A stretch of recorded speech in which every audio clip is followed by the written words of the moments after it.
வணக்கம். காலத்தின் குரல் நிகழ்ச்சியில் மறுபடியும் உங்களை சந்திக்கிறதுல ரொம்ப மகிழ்ச்சி. இன்றைய நிகழ்ச்சியில் என்னோடு உரையாடுவதற்காக திராவிட முன்னேற்றக் கழகத்தின் கம்பம் செல்வேந்திரன் அவர்களும், பாட்டாளி மக்கள் கட்சியின் கே. பாலு அவர்களும், மார்க்சிஸ்ட் கம்யூனிஸ்ட் கட்சியின் பேராசிரியர் அருணன் அவர்களும், அரசியல் விமர்சகர் பெருமாள் மணி அவர்களும், பத்திரிகையாளர் நெய்வேலி பாலு அவர்களும் நமது அரங்கத்துக்கு வந்திருக்கிறாங்க. அனைவருக்கும் வணக்கம். February 23, 1967 திராவிட முன்னேற்றக் கழகத்தின் அன்றைய பொதுச் செயலாளர் C.N. அண்ணாதுரை முதலமைச்சராக பதவியேற்ற தினம். இப்போ 50 வருடங்கள் நிறைவாயிருக்குது. திராவிட முன்னேற்றக் கழகமும் அனைத்து இந்திய அண்ணா திராவிட முன்னேற்றக் கழகமும் இந்த 50 ஆண்டுகளில் மாறி மாறி ஆட்சியில் இருந்திருக்கிறாங்க. இன்றைய சூழல் அந்த இரண்டு கட்சிகளுக்கும் தலைவர்களாக இருந்தவர்கள் அரசியலில் இருந்து ஒருவர் இயற்கையான மறைவு காரணமாக இல்லை, இன்னொருவர் சற்று உடல்நல குறைவு காரணமாக ஓய்வில் இருக்கிறாரு.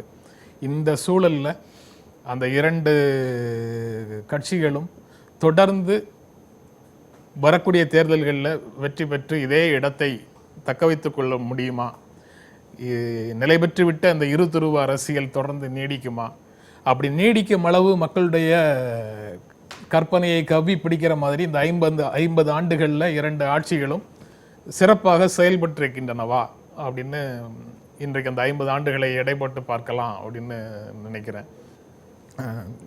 கம்பம் செல்வேந்திரன், நீங்களே ஆரம்பிக்கலாம். எப்படி பார்க்குறீங்க இந்த 50 ஆண்டுகளில்? இந்த 50 ஆண்டுகளில் இரண்டு கட்சிகளுடைய ஆட்சிகளையும் பற்றி எப்படி எடை போடுவீங்க? அது எதிர்காலத்தில் மக்களுடைய நம்பிக்கையை பெரும் விதத்தில் தான் கடந்த கால ஆட்சியில் இருந்தது அப்படின்னு சொல்லுவீங்களா? நீங்கள் திராவிட இயக்கத்தினுடைய ஒரு ஜனன கொள்கைன்னு கூட சொல்லலாம். ஒவ்வொரு கட்சிக்கும் ஒரு ஜனன கொள்கை இருக்குது. இப்போ காங்கிரஸ் கட்சி எடுத்துக்கிட்டிங்கன்னா அது சுதந்திரம் சார்ந்த அரசியல், சரி, அதனுடைய ஜனன கொள்கை. பொதுவுடைமை இயக்கத்தை எடுத்துக்கிட்டோம்னா பொருளாதார சமத்துவம் சார்ந்த அரசியல். பாரதிய ஜனதா கட்சியினுடைய இதை எடுத்துக்கிட்டோம்னா அது இந்துக்களின் நலன் சார்ந்த அரசியல். முஸ்லீம் லீக் முஸ்லீம்களுடைய நலன் சார்ந்த அரசியல்.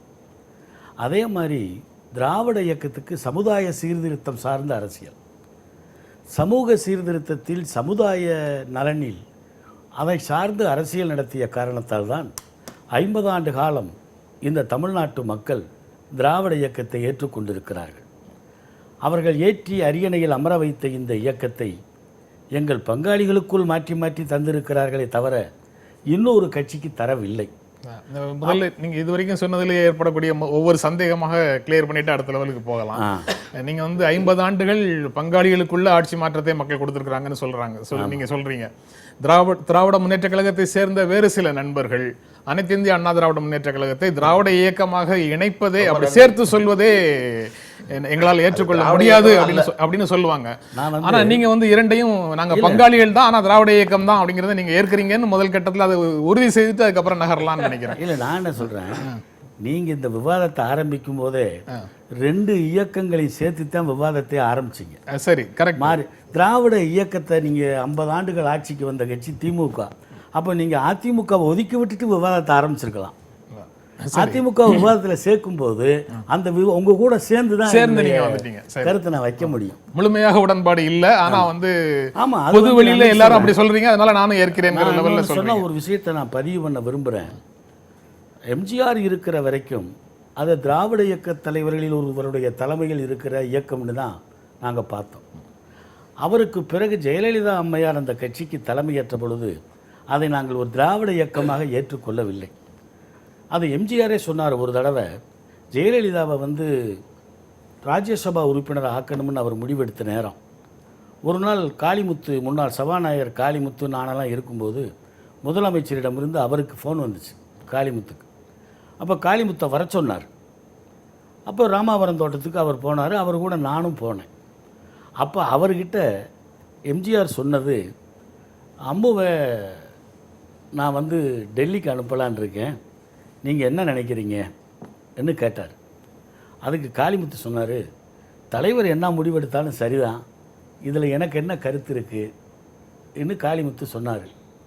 நான் ஒன்று சொல்கிறேன் காளிமுத்து, நீங்கள் மனசில் வச்சுக்கோங்க, நீங்கள் எல்லாம் மொழி போராட்டத்தில் ஜெயிலுக்கு போயிட்டு வந்தவங்க, திராவிட இயக்க கொள்கையில் பற்றுள்ளவங்க. ஒன்று சொல்கிறேன், எந்த காலத்திலும் திராவிட இயக்கம் எத்தனை கூறுகளாக பிரிந்து போனாலும் அதில் எந்த ஒரு கூறுக்கும் ஒரு பிராமின் தலைமை தாங்க முடியாது, நீங்கள் இதை மனசில் வச்சுக்கங்கன்னு உரையாடல் நடத்தினார். அது எனக்கு மிக நல்லாவே நினைவில் இருக்குது. ஆமாம், நினைவில் இருக்குது, நல்லா தெரியும் எனக்கு, நான் கூட இருந்ததுனால. அதனால் இந்த அம்மா வந்ததுக்கு பிறகு அதை நாங்கள் ஒரு திராவிட இயக்கமாக பார்க்கறதில்ல.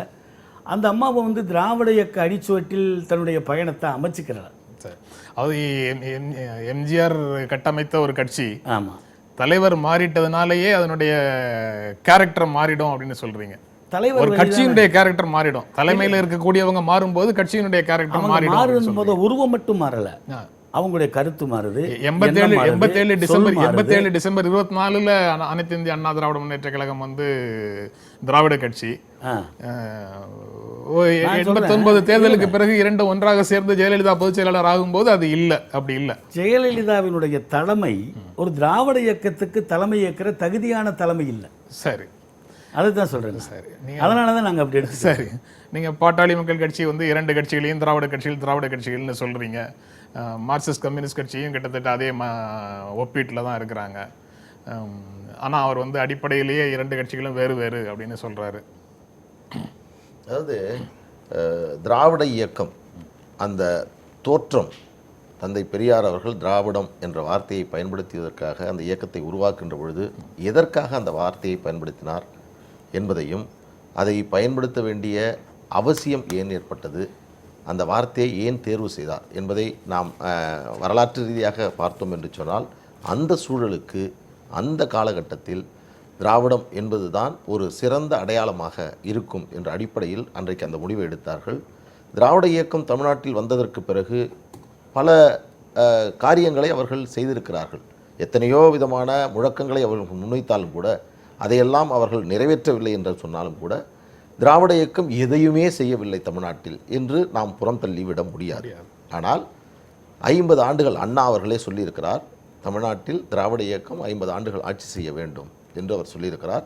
அது நேற்றோடு நிறைவு பெற்றிருக்கிறது. அந்த லிமிட்டை ஃபிக்ஸ் பண்ணது அவர்தான் ஃபிக்ஸ் பண்ணியிருக்காரு. ஆனால் 2 விஷயத்தோடு நாம் இதை ஒப்பிட்டு பார்க்க வேண்டும். என்னவென்றால், திராவிட இயக்கம் தோன்றுகிற போது திராவிட நாடு திராவிடருக்கே என்று சொன்ன அந்த திராவிட கொள்கை இன்றைக்கு நீர்த்து போய்விட்டது. மாநில சுயாட்சி என்று சொன்ன அவர்களுடைய முழக்கம் இன்றைக்கும் அது நடைமுறைப்படுத்தப்படாமல் இருந்து கொண்டிருக்கிறது. ஆரியர் திராவிடர் என்று சொல்வதெல்லாம் மிக ஏமாற்று வேலை. எப்படி நான் ஒன்று சொல்லிடுறேன், ஒரே சிறந்த உதாரணம். ஜெயலலிதா ஆரியர் என்ற அடிப்படையில் அதிமுகவினுடைய தலைவராக இருந்தால் அது வந்து திராவிட இயக்கம் அல்ல, அது திராவிட கட்சியில் என்று சொல்லக்கூடிய திராவிட முன்னேற்ற கழகம் ஆட்சிக்கு வந்தால், ஒரு உதாரணத்துக்கு உயர்நீதிமன்றத்தினுடைய அரசு தலைமை வழக்கறிஞர், எத்தனையோ சிறந்த தமிழ் வழக்கறிஞர்கள் இருந்தாலும் கூட விடுதலை என்ற ஒரு வழக்கறிஞர் தலைமை வழக்கறிஞராக இருந்தார். அவரை எடுத்துவிட்டு PS ராமன் என்ற ஒரு ஆரியரை தான் 4 ஆண்டுகள் இந்த ஆட்சிக்கும் இந்த நாட்டிற்கும் தலைமை பொறுப்பில் அமர்த்தியவர்கள் என்று சொன்னால், திராவிடம் என்பதை ஒதுக்கி வைத்துவிட்டு இல்லை, நான் முன் வச்சறேன், நீங்க சொல்லுங்க, என்னுடைய கருத்து. நிறைய விஷயங்களை பேச முடியும்.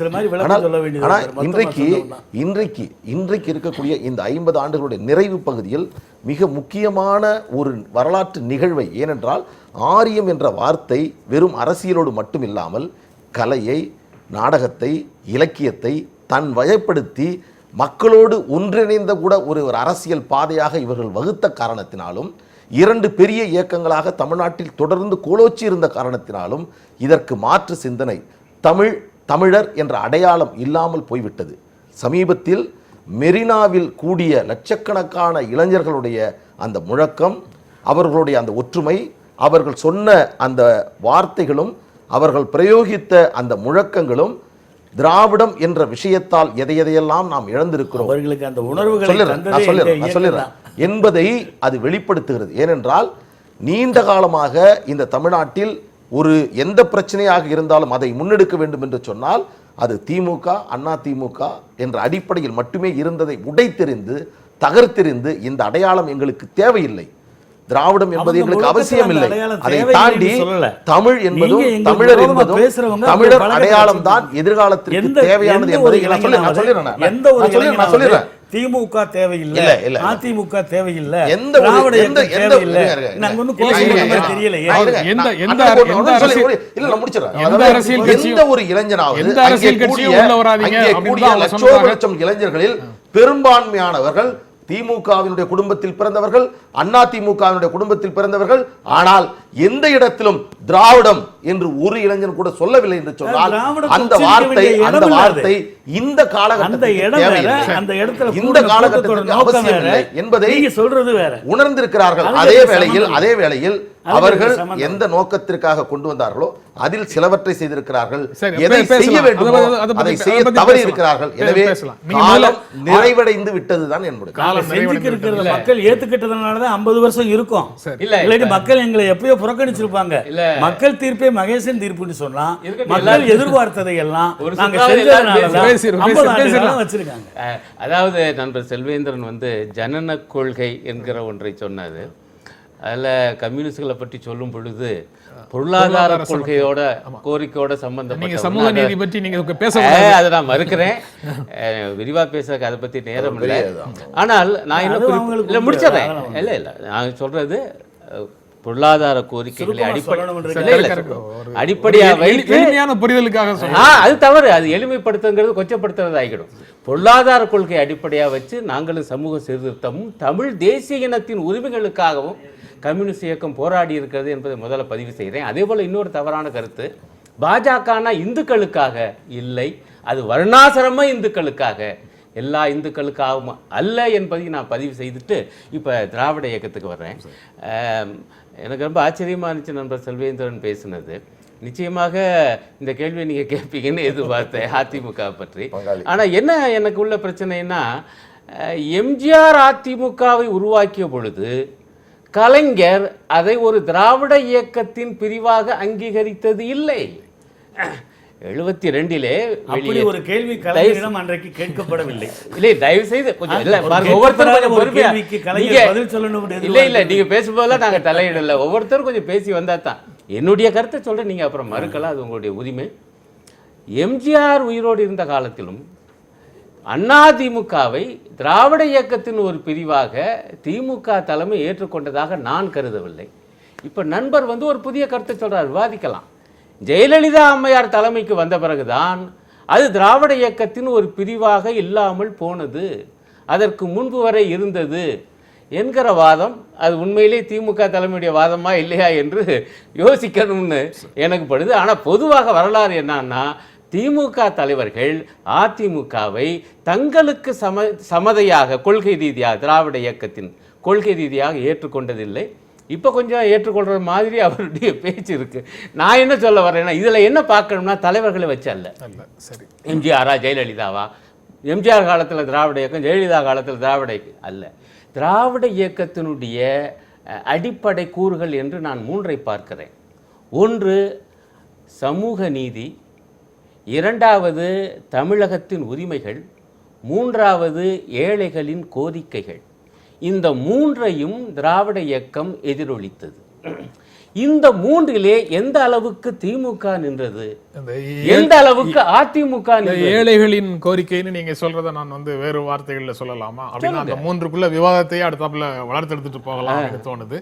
அது மக்களுடைய வாழ்நிலையும் வளர்ச்சியும் அப்படிங்கிற கேட்டகரிக்குள்ள இல்ல இல்ல. எனக்கு ஏன் அந்த வார்த்தை எனக்கு நீங்க சொல்லலாம், எனக்கே ஒத்துக்கலைன்னா, உதாரணமாக நீங்க 65ல இருந்து 67 எல்லாம் சொல்ல போனீங்கன்னா 60களுக்கு பிறகு அண்ணாவுடைய பேச்சுக்கள் எழுத்துக்கள்லாம் பார்த்தீங்கன்னா சமூக நீதி தமிழகத்தினுடைய உரிமைகளோடு இதை பத்தி எழுதிக்கிட்டே வந்தார். விலைவாசி உயர்வை எதிர்த்து போராட்டம் நடத்தினாரு.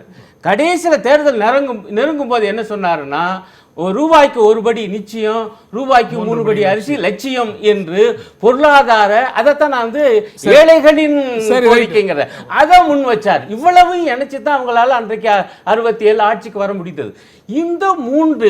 இந்த கோரிக்கைகள் அல்லது இந்த முழக்கங்கள் அல்லது இந்த சிந்தனைகள்ல அவங்க எந்த அளவுக்கு உறுதியாக இருந்தாங்க, இல்லாம போனாங்க, அல்லது திமுக எந்த அளவுக்கு உறுதியா இருந்துச்சு இல்ல, அதிமுக எந்த அளவுக்கு உறுதியா இருந்துச்சு இல்ல என்று பேசுவதுதான் பயனுள்ளதாக. அதை பத்தி தான் பேசலாம். மணி, அதாவது நான் பாலுன்னு ஆரியம் திராவிடம் பத்தி ஒரு இடம் தொட்டாங்க. அதுல நான் ஒரு விளக்கம் என்னன்னா, ஆரியம் திராவிடம்ங்கிறது ஒரு இனவாதம், அது இன்றைக்கு நேற்றைக்கு இல்லை.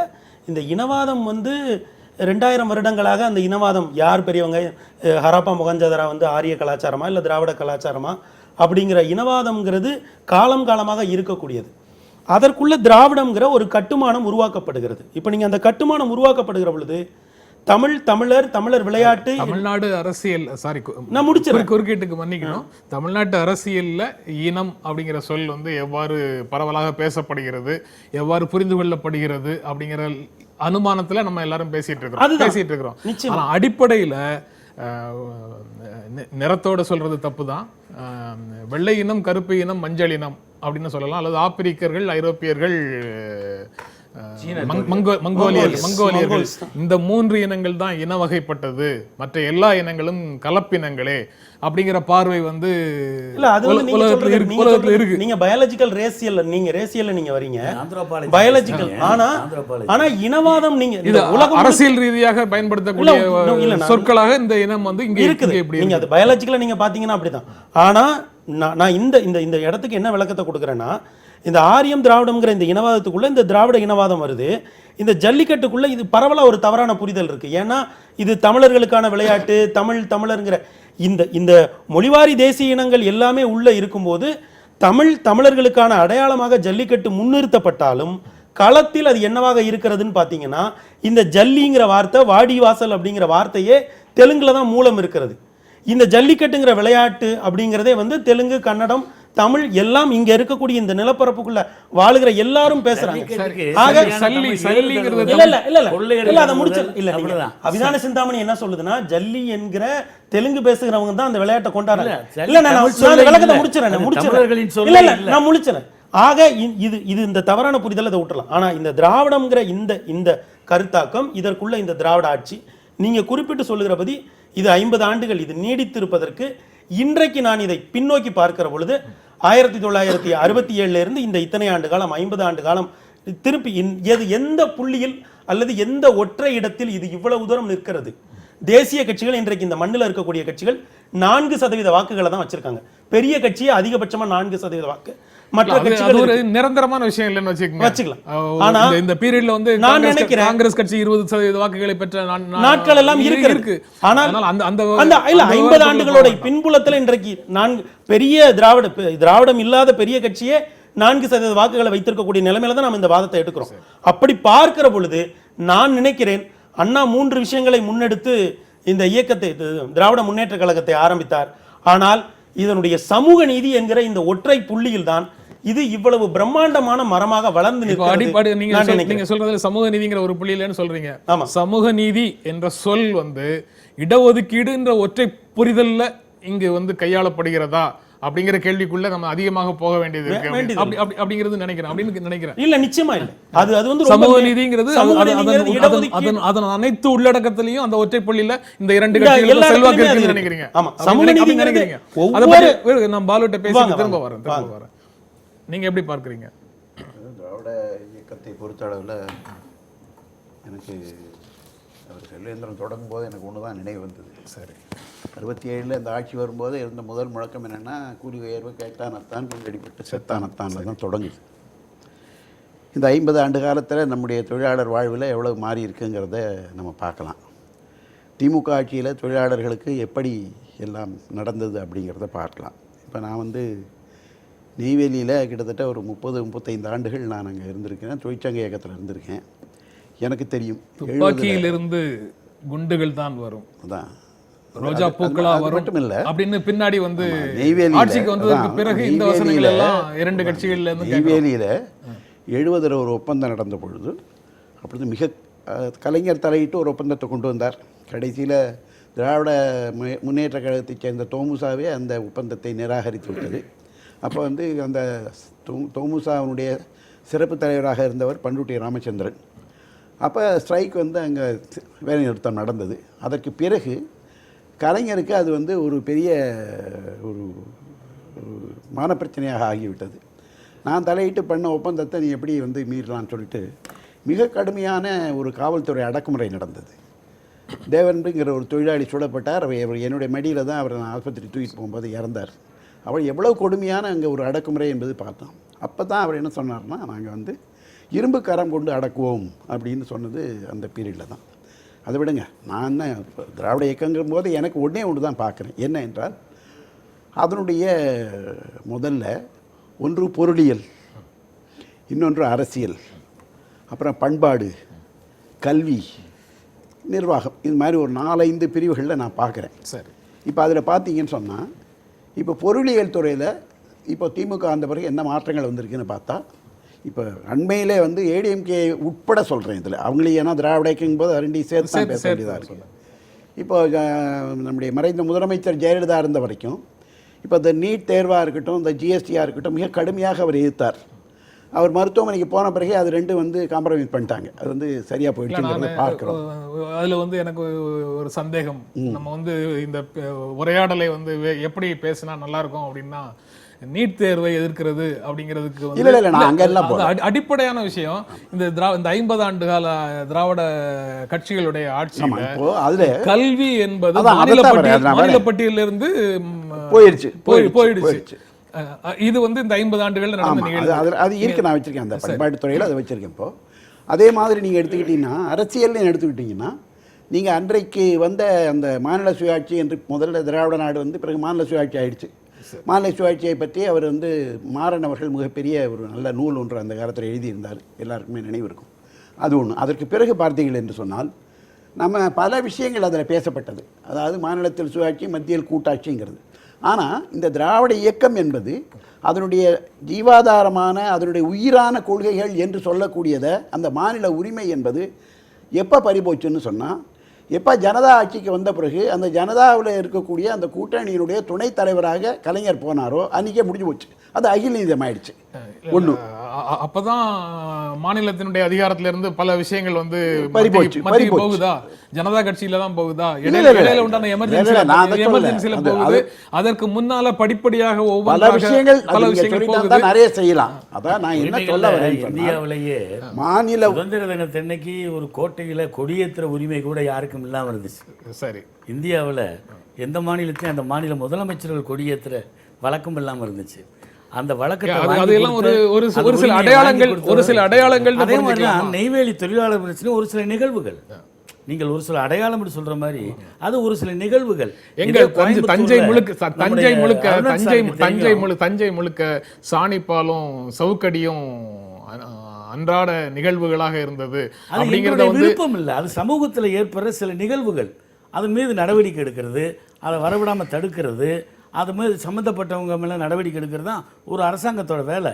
அரசாங்கம் சொல்றதை கேட்டு அங்கே நடக்கிறது இல்லை. அரசாங்கத்தினுடைய செயல்பாடுகள் அரசாங்கத்தின் அனுமதியோடு நடக்கிறது. ஆனா நம்ம சமூக நீதி அப்படின்னு நீங்க முதல்லயே சொன்னீங்க, அந்த சமூக நீதிங்கிறது ஒரு இடஒதுக்கீடு தொடர்பான விஷயமாக மட்டும் புரிந்து கொள்ளப்படுகிறதா? இன்றைக்கு வந்து அது சமூக நீதி எப்படி? சமூக நீதி நிச்சயமா நீங்க அதாவது சமூக நீதிங்கிறது ஒரு சின்ன பேராகிராஃப்ல அடைச்சிடலாம். எல்லா சாதியிலிருந்தும், இது இன்வேரியபிளி இது ஒரு சாதிய சமூகம் தான், எல்லா சாதியிலிருந்தும் ஒரு தொழிலதிபர் இருப்பார், ஒரு படித்தவன் இருப்பான், ஒரு வக்கீல் இருப்பார், ஒரு ஜட்ஜி இருப்பார், ஒரு அமைச்சர் இருப்பார். எல்லா இடங்களிலும் எல்லா சாதிக்குமான பிரதிநிதித்துவத்தை உருவாக்கி கொடுக்கிறது தான் சமூக நீதி. அப்போ நீங்க எல்லா சாதியிலிருக்கும் எல்லா இடத்துக்கும் உருவாக்கி கொடுத்ததா? அது உண்மையான நிச்சயம்.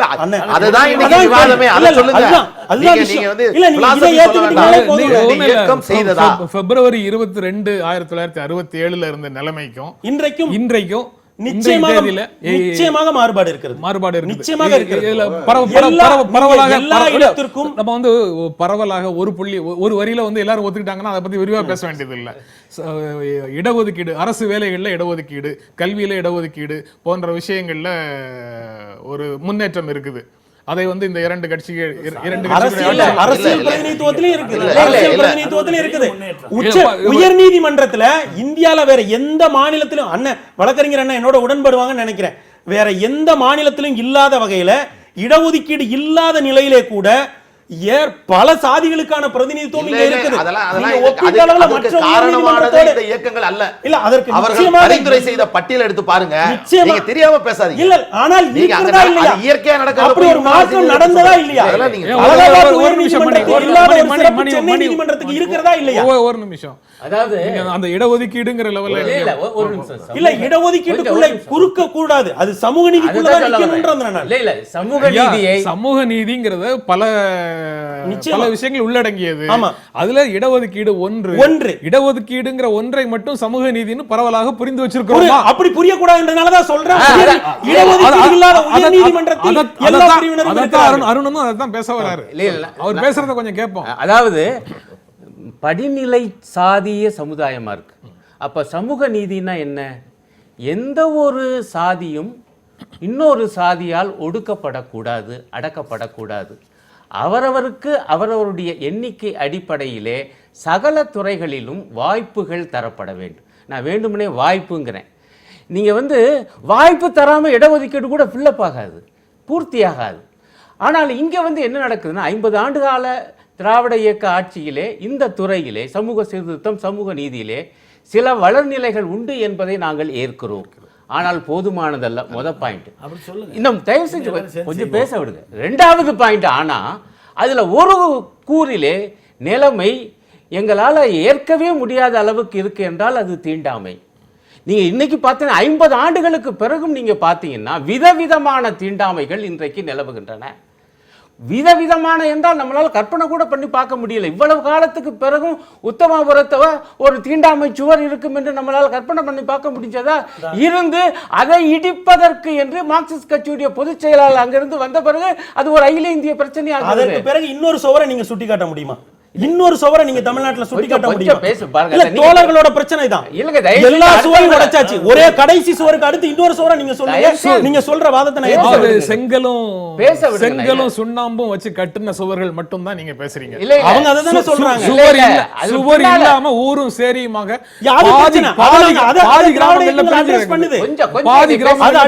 திராவிட இயக்கம். தீண்டாமை ஒழிப்பு முன்னணி சிறு பிரசுரம் ஒன்றை வெளியிட்டிருக்கிறது. உத்தவரத்தை போல எத்தனை சுவர்கள், எத்தனை வகையான தீண்டாமை கொடுமைகள் இருக்கின்றன என்பதை அவர்கள் ஆய்வு செய்து வெளியிட்டிருக்கிறார்கள். ஒவ்வொரு இடமாக சென்று போராடி கொண்டிருக்கிறார்கள். என்னுடைய கேள்வி என்னவென்றால், ஆட்சியிலே இருந்தவுடன் சகல பிரச்சனைகளும் தீர்ந்துவிடும் என்று நான் சொல்லவில்லை. ஆனால் கூர்ந்து கவனியுங்கள், இந்த பிரச்சனையை திமுகவும் அதிமுகவும் நேரடியாக அட்ரஸ் பண்ணுகிறார்களா? உதாரணமாக 3 மாதத்திலே 70 ஆணவ கொலைகள். இன்றைக்கு ஒரு தனியார் ஒரு அரசு சாரா நிறுவனம் அந்த கணக்கை கொடுத்தது. ஆணவ கொலைகளை தடுக்க ஒரு தனி சட்டம் வேண்டும் என்று ஒரு கோரிக்கை எழுகிறது. ஏன் இதை பற்றி திமுகவும் அதிமுகவும் பேசாம இருக்குது? ஆணவ கொலைகள் நாங்க கண்டிச்சு தான் இருக்கோம். கண்டிக்கிறீங்க, நான் அதை கவனமா சொல்றேன். நாங்க ஆதரிச்சுக்க இல்லங்க, நீங்க பேசும்போது சொல்லுங்க, எங்களுடைய வருத்தத்தை சொல்லுகிறோம். ஆகவேதான் சமூக நீதியிலே சில மைல்கல்கள் எட்டப்பட்டிருக்கின்றன, நாங்கள் மறுக்கவில்லை. ஆனால் போதுமானது அல்ல. குறிப்பாக இன்றைய தினம் பட்டியல் சாதி மக்களுக்கும் மலைவாழ் மக்களுக்கும் இழைக்கப்படுகிற கொடுமைகள் இருக்கிறதே, அது இன்னும் தொடர்கதையாக இருக்கிறது என்பதுதான் மிகப்பெரிய சிக்கல். நீங்க ஒன்றும் பறந்துடக்கூடாது. 67 நாங்கள் ஆட்சிக்கு வர்றோம். சரி, 67க்கு பிறகு எங்கள் ஆட்சி. இன்னும் சொன்னால் எங்களுடைய முதல் அரசியல் கட்சி, திராவிட இயக்கத்தினுடைய முதல் அரசியல் கட்சி நீதி கட்சின்னு வச்சுக்கலாம். அன்னைக்கு இருந்த சமூகத்தில் நாங்கள் செய்த சாதனைகள் புரட்சிகரமானது தான். நாங்கள் 67 ஆட்சிக்கு வந்த பிறகு வர்றதுக்கு முன்னால் இந்த ஊரில் தீண்டாமல் எப்படி இருந்துச்சு இந்த நாட்டில், நாங்கள் இந்த 50 வருஷம் கழிச்சு எந்த அளவுக்கு இருக்குது நீங்க அதை பார்க்கணும். நாங்க வர்றதுக்கு முன்னால எவ்வளவு இருந்துச்சு. சாதியை எடுத்தது இந்த இயக்கம் தானே. பேருக்கு பின்னாடி சாதி எடுத்தாலே தீண்டாம முதல்ல அதனுடைய. இப்போ நீங்க வட மாநிலங்கள்ல ஒருத்தனை உன் பேரை கேட்ட உடனே சாதியை கண்டுபிடிச்சிட முடியும். ஆனால் இங்க பேரை பார்த்து சாதி, பேருக்கு பின்னால் இருந்த சாதியை எடுத்து விட்டது தோழர்களா இல்லை பெரியாரினுடைய தொண்டர்களா? இல்ல ஒரே ஒரு பாயிண்ட், பேருக்கு பின்னாடியே சாதி எடுத்துட்டோம். ஆனா உடம்பு பூரா, மனசு பூரா, அறிவு பூரா சாதி இருக்கு. அது நீங்க முடியும். சொல்லுங்க, நீங்க உண்மையை ஒத்துக்கணும். இல்லாட்டி எப்படி சாதி ஆணவ கொலை வருது? இத பாராட்டுங்க, அப்புறம் நாங்க அந்த பாதாமியை நாங்க அட்ரஸ் பண்றோம். நான் பாராட்டிட்டு தான் பேசுறேன், உங்கள மாதிரி இதா குறுவழியில பேசல. நீங்க உண்மையை ஏற்க மாட்டீங்க, யதார்த்தத்தை ஏற்காம பேசுறீங்க. மிக கடுமையான ஒரு ஆட்சேபனை இருக்கு. அவர் திராவிட இயக்கம் சாதி பேரை நீக்கிடுச்சுன்னு சொல்லட்டும். அதுக்கு வந்து உங்களுடைய பொது உடைமை நீக்கிச்சான் இவர் அதற்கு நேர் எதிராக அதை கொண்டு நிற்க வேண்டாம். அது விவாதமே இல்லை. அதை எதுக்கு நீங்க சொல்றீங்க தோழர்கள் நீக்கினார்களா திராவிட இயக்கத்தை பத்தி பேசும்போது முழுசா தானே பேசணும். அதை எதுக்கு நீங்க பொது உடைமை ராமச்சந்திர சேர்வை முதல்ல வேற அதெல்லாம் பெரியார் தானே பாராட்டுறாரு. அதெல்லாம் இல்ல அப்படி பாத்தீங்கன்னா மேற்கு வங்கத்திலையும் கேரளாவிலையும் இருக்கக்கூடிய அளவிற்கு ஒரு சாதி இல்லாத ஒரு நிலைமை தமிழ்நாட்டில்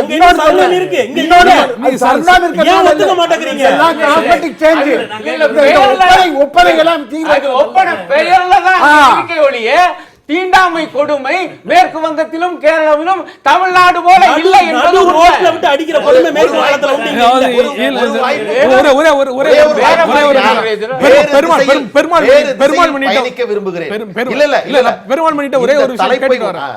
அதாவது 14-15ஆம் நூற்றாண்டுகளோட தமிழ் மன்னர்களுடைய ஆட்சி முடிஞ்சு போச்சு. அதுக்கு பிறகு முகலாயர்கள் ஆட்சி வந்திருக்குது, நாயக்கர்கள் ஆட்சி வந்திருக்குது, பிரிட்டிஷ் ஆட்சி வந்திருக்குது, இந்திய சுதந்திரத்துக்கு பிறகு காங்கிரஸ் ஆட்சி வந்திருக்குது, தமிழ்நாட்டில் வந்து திராவிட இயக்க ஆட்சியும் வந்திருக்குது. ஆனா எங்களுடைய வாழ்க்கையில குறிப்பிடத்தக்க எந்த மாற்றமும் இல்லை என்று இவ்வளவையும் சொல்லக்கூடிய ஒரு பெரிய மக்கள் திரள் வந்து தமிழ்நாட்டில் வாழ்ந்துட்டு இருக்கிறாங்க. நிச்சயமாக இருக்கிறாங்க. அதை அட்ரஸ் பண்ணாம அதை இன்னும் அதை வந்து படிப்படியாகத்தான் முன்னேறும் அப்படின்னு சொல்லுவீங்க. நீங்க பதில் சொல்லுவீங்க. ஆனா நீங்க வளர்ச்சின்னு சொல்லி மற்ற சமூகங்கள்லாம் வளர்ந்து போகிற அதே வேகத்துக்கு இவர்களுடைய வாழ்க்கையிலையும் வளர்ச்சி வந்து நிச்சயமாக இருக்கு. நிச்சயமாக அதனாலதான் நான் முதல்ல அந்த வேகத்துக்கு இருக்குதா, அதனாலதான் நான் இதை சமூக நீதிங்கிற அந்த இடத்துக்குள்ள தைரியமா காண முடியறது என்ன காரணம்னா நீங்க வந்து நிறைய சொல்லிட்டீங்க. நான் முக்கியமா வந்து பாட்டாளி மக்கள் ஒரு இடைவெளிக்கு அப்புறம் சமூக நீதிக்கான கருத்தை மிக ஆழமாக பதிவு செய்தாக ஃப்ரெஷ்ஷா ஆரம்பிங்க. இடைவெளிக்கு அப்புறம் நீங்க ஆரம்பிங்க. ஒரு இடைவெளிக்கு அப்புறம் தொடர்ந்து நியூ ரமணாஸ் ஹெல்த் மிக்ஸ், காலத்தின் குரல். ஒரு சிறிய இடைவேளைக்கு பிறகு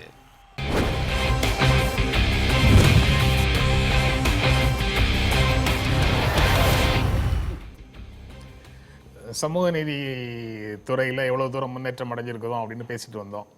நீங்கள் ஏதோ ஒரு சித்தாந்தம், அது புரியாத வார்த்தையை வைத்து விவாதிப்பதை விட நேரடியாக மக்களுக்கு தொடர்புடைய அப்படி அதுதான் என்னுடைய பார்வை.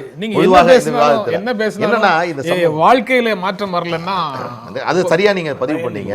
அண்ணன் அருணன் அவர்களும் சமூக நீதி தொடர்பான விஷயத்தில் திராவிட இயக்கங்கள் செய்த விஷயங்களை அவர் பதிவு செய்துவிட்டு எதை செய்யவில்லை என்பதை சொன்னார். என்னுடைய கருத்து என்னவென்று சொன்னால், திராவிட இயக்கம் தோற்றுவித்த போது தந்தை பெரியார் அவர்கள், அதற்கு பிறகு வந்த அறிஞர் அண்ணா அவர்கள் கொண்டிருந்த சமூக நீதி நிலைப்பாட்டு அப்படியே தொடர்ந்து இருக்கிறதா, இன்றைக்கு அதை நிறைவேற்றுகிறார்களா என்பதை பார்க்க வேண்டும். இந்த அரங்கம் இரண்டு கட்சிகளுடைய செயல்பாடுகளை ஆய்வு செய்யக்கூடிய அரங்கமாக இருக்கின்ற பொழுது அதிமுகவினுடைய பிரதிநிதி இங்கே இல்லை. காரணம், இப்பொழுது பல பிரிவுகளாக இருப்பார்கள், யாரை கூட்படுவது என்று தெரியவில்லை. அது ஒரு புறம் இருக்கட்டும். திராவிட இயக்கத்தினுடைய ஒரே வாரிசு நாங்கள் தான் என்று சொல்லக்கூடிய திராவிட முன்னேற்ற கழகத்தை சார்ந்தவர்கள், அவர்கள் இல்லாமல் ஆரியர் என்று சொன்ன ஜெயலலிதா அவர்கள் சமூக நீதிக்காக 69% இடஒதுக்கீடை கொடுத்து அதை ஒரு சட்டப்பூர்வமாக்கி இன்றைக்கும் நடைமுறைப்படுத்தக்கூடிய அந்த விஷயத்தை பொறுத்தவரையில் எத்தனையோ விமர்சனங்களை ஜெயலலிதா மீது நாம் வைத்தாலும் கூட இந்த விஷயத்தில் மிக தைரியமாக மிகப்பெரிய ஒரு பதிவை, ஒரு வரலாற்று பதிவை, ஒரு சமூக நீதிக்கான ஒரு பாதையை உருவாக்கி தந்தார் என்பதில் மாற்று கருத்து அல்ல. ஆனால் அதன் தொடர்ச்சி 69% சொன்னீங்கன்னா 50%க்கும் நீங்க வந்து எம்ஜிஆருக்கு அதிமுக அடுத்த நிலைக்கு வரேன். நம்ம வந்து பூசணிக்காயை சோத்துல மறைக்க மாட்டோங்கிறதுனால அதிமுக இல்லாட்டாலும் அந்த உண்மையை ஏற்று நீங்களே பேசிடுறீங்கன்னு சொல்லிடலாம். நான் என்ன சொல்றேன்னா, என்ன இன்றைக்கு உள்ள சூழ்நிலை, திராவிட முன்னேற்ற கழகம் 69% இடஒதுக்கீடை பொறுத்தவரையில் அடுத்து அறிஞர் அண்ணா சொன்னார், சாதிக்கு நீதி, தலையை எண்ணு, இடஒதுக்கீடை கொடு என்று சொன்னார். அதில் திராவிட முன்னேற்ற கழகம் உடன்பாடு இன்றைக்கு இருக்கிறதா என்பதை சொல்ல வேண்டும்.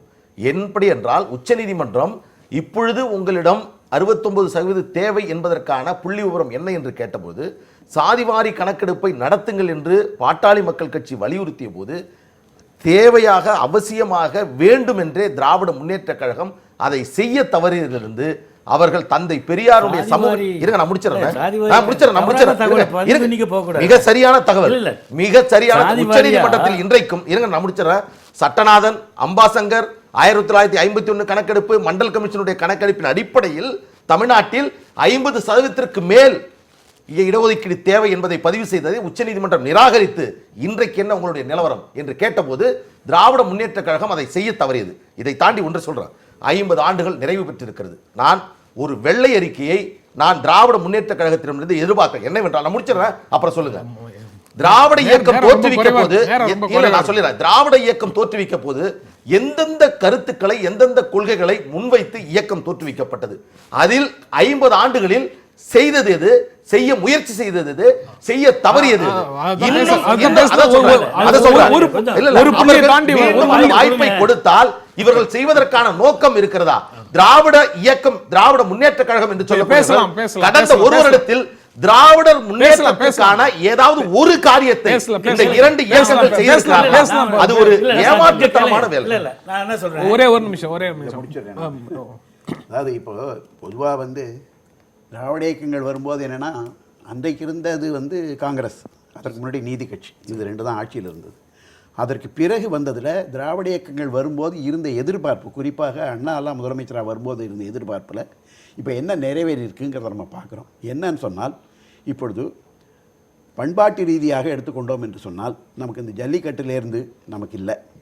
இப்போ கல்வி என்று எடுத்துக்கொண்டால் நமக்கு வந்து பள்ளியில் கல்வியில் தமிழ் இல்லை, நீதிமன்றத்தில் தமிழ் இல்லை, நிர்வாகத்தில் தமிழ் இல்லை. அதே மாதிரி இன்றைக்கு இசையில் எடுத்துக்கொண்டால் இல்லை. மொழியை பொறுத்த அளவில் சம்ஸ்கிருதம் எந்த திராவிட இயக்கமாக இருந்தாலும் சரி, ரெண்டில் எது இருந்தாலும் சரி, அது திணிக்கப்படுகிறது. அது எதிர்ப்பதற்கான ஒரு ஒரு ஒரு எந்த விதமான நடைமுறை இல்லை. அப்புறம் நம்முடைய மாநிலத்தினுடைய உரிமைகள் என்று வரும்பொழுது இன்று வரையில் காவேரியில், பாலாற்றில், அதே மாதிரி முல்லை பெரியாறில், பவானியில் எல்லாம் நம்முடைய உரிமைகள்லாம் பறிபோய் கொண்டே இருக்கின்றது. இன்றைய வரையிலே எதுவுமே வந்து உறுதியாக செய்யப்படவில்லை. இது எல்லாம் பட்டமா சொல்லல, இல்ல நீங்க பதில் சொல்லுங்க. ஏன் சொன்னா அவ்வப்போது ஏதோ சில ஒப்பனையாக சில விஷயங்களை செய்துவிட்டு அதை மட்டும் செய்வதற்கு சரியா இருக்காது. உதாரணமா எடுத்துக்கொண்டா இருங்க, அவங்க வந்து சொன்ன விஷயங்களுக்கு எல்லாம் என்ன பதில் சொல்றாங்கன்னு இல்ல நான் இன்னொன்னு சொல்லி முடிச்சிரேன். அதுக்கப்புறம் நேரம் இருக்கா தெரியல. இல்ல பேசின வரைக்கும் என்ன சொல்றீங்கன்னு பார்க்கலாம். நீங்க 50 வருஷம் ஆட்சியில் இருந்திருக்கோம். சரி, 50 வருஷமா எங்களை ஆட்சியில மக்கள் ஏன் அனுமதிச்சாங்க சொல்லுங்க. சொல்றீங்கல்ல, நீங்க சொல்றதுக்கு எங்களை போய் கவலை இல்லை. மக்கள் குறை சொல்லுகிறவர்களாக இருந்திருந்தால் எங்களை ஏன் அனுமதிக்கிறாங்க? மக்களுக்கு திருப்தி இல்லைன்னா ஏன் எங்களை தொடர்ந்து ஆட்சியில வச்சிருக்காங்க? எங்களை எதுக்குற உங்களை என்ன பண்ணிருக்காங்க? மக்களை வச்சுதானே உரசி பார்க்கணும். நீங்க சொல்ற குற்றச்சாட்டையும் நான் சொல்ற கருத்தையும் தொடர்ந்து 50 ஆண்டுகள் தொடர்ந்து எங்களுக்கு வாக்களிச்சாங்க. நாங்க செய்ததையும் செய்யாததையும் பற்றி பேசுவதற்கு உங்களுக்கு யாரும் எந்த உரிமையும் கிடையாது. நான் சொல்லல. அப்படி நீங்க சொல்றது வேற என்ன பொருள்? வேற என்ன பொருள்? சொல்லாத வார்த்தை நீங்க சொல்லல. அதுக்கு வேற என்ன பொருள்ன்ற? அப்படி பொருள் மக்கள் வாக்களிச்சாங்க, நீங்க இதெல்லாம் பத்தி பேசாதீங்கன்னு தான அர்த்தம். எங்கள் செயல்களில் மக்கள் மகிழ்ந்து இருக்கிறார்கள், ஏற்றுக்கொண்டு இருக்கிறார்கள். அதனால எங்களை அங்கீகரிக்கிறார்கள். பாலு சொன்ன மாதிரி மக்கள் வாக்களிச்சாங்க. முல்லை பெரியாறு பிரச்சனை முழுமையாக தீர்க்கப்பட்டதா? காவிரியிலிருந்து நீர் வருதா? காவிரியிலிருந்து நீர் அவர் சொன்ன ஒவ்வொரு விஷயத்தையும் விசாரணை நடக்கும்போது தமிழ்நாடு அரசாங்கத்தின் சார்பில் ஆஜரானவர் பராசரன். நான் இப்ப டெல்லி பிரதிநிதி. மன்னிக்கணும், நீங்க எங்களுக்கு பரிமாறணும்னு சுவையான உணவெல்லாம் சமைக்கிறீங்க. ஆனா நீங்க சமைச்ச உணவு எங்க கிட்ட வந்து சேர்றதுக்குள்ள நடுவுல எங்கேயோ தட்டி பறிச்சு போயிருது. எங்களுக்கு வரலன்னு சொல்றோம், நாங்க சமைச்சோமேன்னு நீங்க திரும்ப திரும்ப சொல்றீங்க. இல்ல அது என்ன இப்போதுன்னா சமைச்சோமேன்னு திரும்ப திரும்ப சொல்றீங்க. இதுதான் பிரச்சனை. இதுதான் பிரச்சனை. ஒழுங்கா சாப்பிட முடியாம போற மாதிரி நீங்க உங்க சமையல் வாசனையை கேட்டு நாங்க ஓட்டு போட்டோம். ஆனா சாப்பிடுறதுக்கு சாப்பாடு வந்து சேரல. சமைச்சோம்னு சொல்லிட்டீங்க. தேங்க்ஸ். இல்ல நான் நிறைய நீங்க சமைச்சது நிறைய சொல்ல முடியும். ஆனா நடைமுறையில என்ன வந்து சேர்ந்து இருக்குதுங்கறத சேர்த்து பேசுவோம்னு சொல்றேன். அவர் ஒரு இது என்ன சொல்றாருன்னா, எங்களுக்கு தான் 50 வருஷமா ஓட்டு போட்டாங்கல்ல, அப்ப எல்லாமே ஜனங்கள் வந்து ரொம்ப மகிழ்வா இருக்காங்கன்னு வேற சொல்றாரு, ஏற்றுக்கிட்டாங்க. நான் தயவு செஞ்சு அவரை யோசிக்க சொல்றேன். அவங்களுக்கு கிடைச்ச வாய்ப்புன்னு பார்த்தது திமுகவா அதிமுக மாறி மாறி ஓட்டு போடுறாங்க. கொஞ்சம் கேளுங்க. அப்ப இருக்கிறது 2 தான் என்று இருதுருவ அரசியலாக மாறிய காரணத்தினால் மக்கள் தங்களுடைய அதிருப்தியை இப்படி மாறி மாறி ஓட்டு போட்டு காண்பிக்கிறார்கள் என்பதை முதல்ல இதுதான் சரியானது. ஒத்துக்கொள்ளுங்க. தயவு செஞ்சு முடிச்சு அடுத்த பாயிண்ட். இப்ப சில தமிழக கொஞ்சம் ஐயா கொஞ்சம் பாருங்க, அடுத்த மொழி பேச விடுங்க. தமிழக உரிமைகள் பற்றி சில முயற்சிகளை திமுகவும் அதிமுகவும் செய்திருக்கிறது என்பதை நாங்கள் ஏற்கிறோம். ஆனால் இங்கேயும் சொல்றேன், அது முழுமை அடையவில்லை. உதாரணத்துக்கு பாருங்க, பாலு சொன்னது போல எங்க அரசியல் சாசனத்துல தெளிவா இருக்குங்க. ஒரு மாநிலம் நினைத்தால் சட்டமன்றத்தில் உங்களுக்கு வலப்பக்கம் இருக்கிற பாலுவா இடப்பக்கம் இருக்கிற பாலுவா? இடப்பக்கம் இருக்கிற பாலு. இது ஒரு பிரச்சனை. மிக தெளிவாக சொல்றது.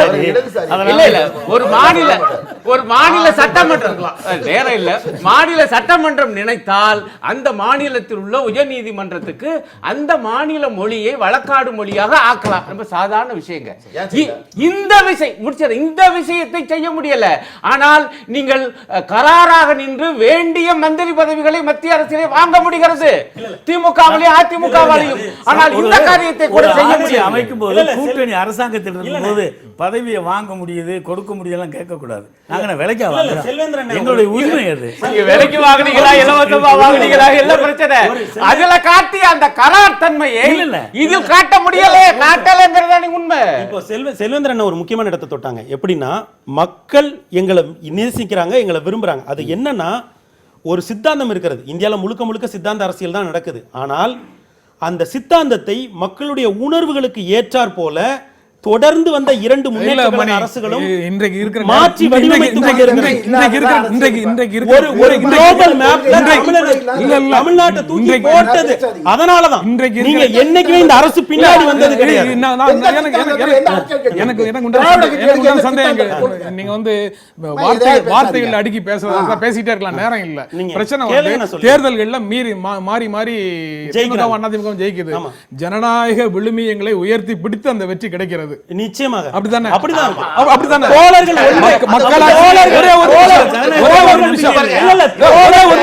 மணி ஒரு நிமிஷம் கழிஞ்ச மணி, அந்த ரெண்டு கட்சிகளும் அவர்களுக்குள்ள சில சொல்லிக்கிட்டாங்கல்ல குற்றச்சாட்டுகள், அது எதையும் நான் இங்க பேச விரும்பல. நீங்க உயர்த்தி பிடிக்குதுன்னு சொல்றீங்கல்ல, அதோட அது நிறுத்திடுறேன். அதோட அது நிறுத்திடுறேன். அதுக்கப்புறம் பேசல. அதுக்கப்புறம் பேசல. 50 ஆண்டுகால ஆட்சியை மதிப்பிடுகிற பொழுது அதனுடைய தளம் என்பது முழுக்க முழுக்க வேற ஒரு உலகத்துல இதே மாதிரி பல மணிகள் இப்பொழுது உதயமாக இருக்கிறார்கள். ஆட்சி அதிகாரம் எல்லா சித்தாந்தத்தையும் பேசுவார்கள். பேசுறவருடைய சித்தாந்தம் என்ன என்பதை சொல்ல மாட்டார். யார் மணி? நீங்கள் யார்? மெய்ப்பொருள் காண்பது அறிவு தமிழ் மரபு என்ன? நீங்கள் எதை சார்ந்து பேசுகிறீர்கள்? தவறு. நான் என்ன சொல்றேன், மெய்ப்பொருள் காண்பது அறிவுங்கிறது தமிழ் மரபு. நீங்க அவர் யாருன்னு கேட்க வேண்டாம். கொள்கை சார்ந்த விமர்சனம். இது தனிமனித விமர்சனம் அல்ல, கொள்கை சார்ந்த விமர்சனம். என்னுடைய கொள்கை, நான் விரும்புகிற கொள்கை, நான் எதிர்க்கிற கொள்கை, அதோடு விவாதிக்க வேண்டும். ஏதோ நானும் வந்து விட்டேன், நானும் பேசுகிறேன் என்பதற்காக இப்பொழுது இங்கே பேசுவது அங்கே பேசுவது என்ன அர்த்தம்? இதுவா வந்து விவாதம்? இது போன்ற விவாதங்களை நாங்கள் பல பார்த்து விட்டோம். நீங்கள் முதலில் உங்களுடைய சித்தாந்தம், உங்களுடைய கொள்கை, நீங்கள் எதை சார்ந்தவர் அதை சொல்லிவிட்டு நீங்கள் விவாதத்தில் கலந்து இது போன்ற விமர்சனங்களை எல்லாம் மக்கள் புறந்தள்ளி விட்டார்கள். நோக்கி எறிகிறார்கள். என்ன அரசியல் விமர்சகர்? எங்களுக்கு தெரியாத அரசியல் விமர்சனம் பண்ண நான் கேட்கிறேன் ஒரு நிமிஷம். நீங்க என்ன சித்தாந்தத்தை ஏத்துக்கிட்டு இருக்கீங்கன்றத சொல்லிட்டு நீங்க இங்க பேசுங்கன்றாரு. இல்ல அது அவசியம் இல்ல, அவசியம் இல்ல. அது அவசியமான நிபந்தனையோட தான் இல்ல நீங்க என்ன இல்லங்க நான் என்ன சித்தாந்தத்தை அப்ப அவங்க கேக்குறீங்க என்ன சித்தாந்தத்தை அவசியம் இல்ல. அவரை நீங்க கூப்பிட்டீங்க. நீங்க இல்ல அவசியம் இல்ல. அது அவசியம் இல்லாத ஏன் பேசணும்? எப்பொருள் யார் யாராய் கேட்பீங்க, அப்பொருள் மெய்ப்பொருள் காண்பது அறிவுங்கிறத நாங்க நம்புறோம். அது தாங்க சொல்றேன். அவர்தான் மூணு எல்லைக்கல் வச்சவரே அவர்தான். உங்களுக்கு தான்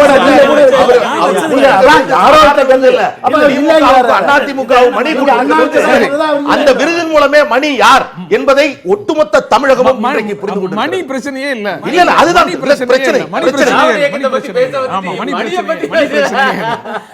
மணியை வந்து இவ்வளவு ஒரு பிரச்சனைக்குரிய ஆளா ஆக கூடாது. ஏன்னா அவர் கருத்தை சொல்றாரு. 50 ஆண்டுகள்ல தாய்மொழி கல்வி பற்றி குறிப்பிட்டாங்க. நீதிமன்றத்தில் வழக்காடும் மொழியாக உயர்நீதிமன்றத்தில் தமிழ் மொழியை பற்றி பேசினாங்க. நான் கூடுதலாக ஒன்று சேர்த்து கேட்குறேன். இந்திய ஆட்சி மொழிகளில் ஒரு மொழியாக என்னுடைய தாய்மொழி இல்லை. நான் ஒன்று சொல்றேன். 50 ஆண்டுகள் மாநிலத்தில் ஆட்சி, 20 ஆண்டுகள் மத்தியில் ஆட்சி, மொழி போராட்டம் ஏறத்தாழ 20 ஆண்டுகள் மத்தியில் ஆட்சி. என்னுடைய தாய்மொழி வந்து இந்திய ஆட்சி மொழி. அந்த கோரிக்கையை நாங்கள் வலியுறுத்திக்கிட்டே இருக்கோம். என்னைக்கு அந்த கோரிக்கையிலிருந்து நாங்கள் வித்ட்ரா ஆனது இல்லை. எங்கள் தலைவர் கலைஞர் 14 வயசில் தமிழ் கொடியைத்தான் முதல்ல பிடிச்சார். அவர் அரசியல் கட்சி கொடியை பிடிக்கல, 94 வயசு வரைக்கும் 50 ஆண்டுகள் 14 சாதிக்க வயசுல முடியாதுன்னு இருந்து- சொல்றீங்களா? நாங்க வலியுறுத்திட்டே இருந்தோம், மத்திய அரசு எங்களை விட வலிமையானதாக இருக்கு, எங்களால் அதை செயல்படுத்த முடியவில்லை அப்படின்னு சொல்றீங்களா? இல்ல, பல்வேறு நீங்க மொழிகள் வலியுறுத்திட்டு இருந்தீங்க மக்கள் நாங்க வலியுறுத்தி- மத்திய அரசு அதை செய்யல, மத்திய அரசு கலைஞர் செய்யல, வெளிப்படையா மத்திய அரசு சொல்லியிருக்காரு, செய்யல. இந்திய ஆட்சி மொழி ஆகணும்னு அது வெளிப்படையா ஒரே ஒரு கோரிக்கை நிமிஷம். வச்சிருக்காரு. மாநில சொல்றாரு. இல்ல, மாநிலங்களில் எல்லா கட்சிகளும் சொல்லுது. அப்புறம் என்ன செய்யணும்ன்றீங்க நாங்க? இல்ல, இல்ல. அப்ப டெல்லியில ஆட்சி நான் அதைத்தான் சொல்றேன். செஞ்சிடறோம். இல்ல, நான் சொல்றது இந்திய என்னன்னு ஆட்சியை சொன்னா, உட்கார வைக்க செஞ்சிடறோம். நீங்க- டெல்லியில தான் 20 நீங்க ஆண்டுகள் இருந்தீங்களே. நீங்க 50 ஆண்டு காலம் 20 ஏந்திர ஆண்டுகள் ஆட்சியில் இருந்தீங்க. நாங்க இருந்ததுனால இல்ல, தான் இல்ல, சார் இருமுறை இருங்க, சட்டம் காரணம் இருந்துச்சு. சொல்லிடுறேன். ஒரே ஒரு காரணம் தான், நீங்க எதெல்லாம் உயிர் கொள்கை என்று சொன்னீங்களோ அது எல்லாவற்றிலும் சமரசம் செய்து கொண்டீர்கள். அதனாலதான் ஆட்சியில் இருந்தீங்க. எந்த கொள்கையில? அது எல்லாத்தையும் எப்ப சமரசம் இப்ப நான் பண்ணீங்க? ஒரு கேள்வி கேட்கிறேன். ஒரு நாளைக்கு ஒரு சட்டமன்ற தேர்தலோ பாராளுமன்ற தேர்தலோ போனா உங்களுடைய கலைஞரோ அல்லது உங்களுடைய கட்சியில தலைமை பொறுப்பு என்ன தெரியுமா? முதல் கேள்வி, உங்க தொகுதியில உங்க சாதி எந்த சாதி? பெரிய சாதி. இதை உருவாக்கிய அடுத்தது என்னன்னா உங்களால எவ்வளவு செலவழிக்க முடியும்? அப்படி நாங்க கேட்கிறோம். நீங்க இப்படி சொல்லிட்டு தாங்க. இருக்கீங்க. அப்படிதானே? இதெல்லாம் வேணாங்க. இல்ல, நண்பரே, வேணாம். இல்ல, இல்ல, நான் என்ன கேட்க விரும்புறேன், நான் ஏன் இந்த நீங்க இந்த சமூக அமைப்புக்கு திராவிட இயக்கம் நாங்க சிருஷ்டித்த சமூகமா இது? இல்ல இல்ல இது எங்களால் உருவாக்கப்பட்ட சமூகம். சொல்லிட்டீங்க நண்பரே. ஒரே ஒரு பாயிண்ட், அதாவது மத்தியில தமிழை ஆட்சி மொழியாக்குவது என்பது மிக அடிப்படையான விஷயம். ஆனா என்னுடைய கவலை, அரசியல் சாசனத்தில் ஏற்கனவே உள்ளதை கூட தமிழை வந்து தமிழ்நாட்டு உயர் நீதிமன்றத்தில் வழக்காடு மொழியாக ஆக்க முடியலையே. எங்கிட்ட இருங்க, மத்தியில ஆட்சி மொழி வாங்கி கொடுக்கலன்னு நீங்க சொன்னீங்கன்னா நான் அது வந்து பச்சை பொய். அது அப்படி ஒரு பேச்சை ஏத்துக்கறவே நீங்க முடியாது. பதில் சொல்லுங்க. தமிழ்ல எங்க வாதம் பண்ணிட்டு இருக்காங்களா? நான் யதார்த்தத்தை சொல்றேங்க. அடுத்த பாயிண்ட், அதிமுக காரங்க இல்ல, ஆனா அவங்க பெருமையா சொல்றாங்க, நாங்க வந்து நடுவர் மன்ற தீர்ப்பை வந்து அரசிதழில் வெளியிட்டது நாங்க தான். இப்ப காகிதத்துல காவேரி நீர் வந்து இருக்கே ஒழிய தஞ்சை மண்ணுக்கு காவேரி நீர் இன்னும் வந்து சேரல. இருங்க, இருக்கட்டும். நீங்க தமிழ்நாட்டு உரிமைக்காக தமிழ்நாட்டு கட்சிங்க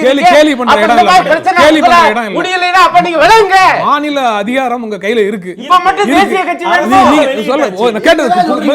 தேசிய கட்சி வேணுமா?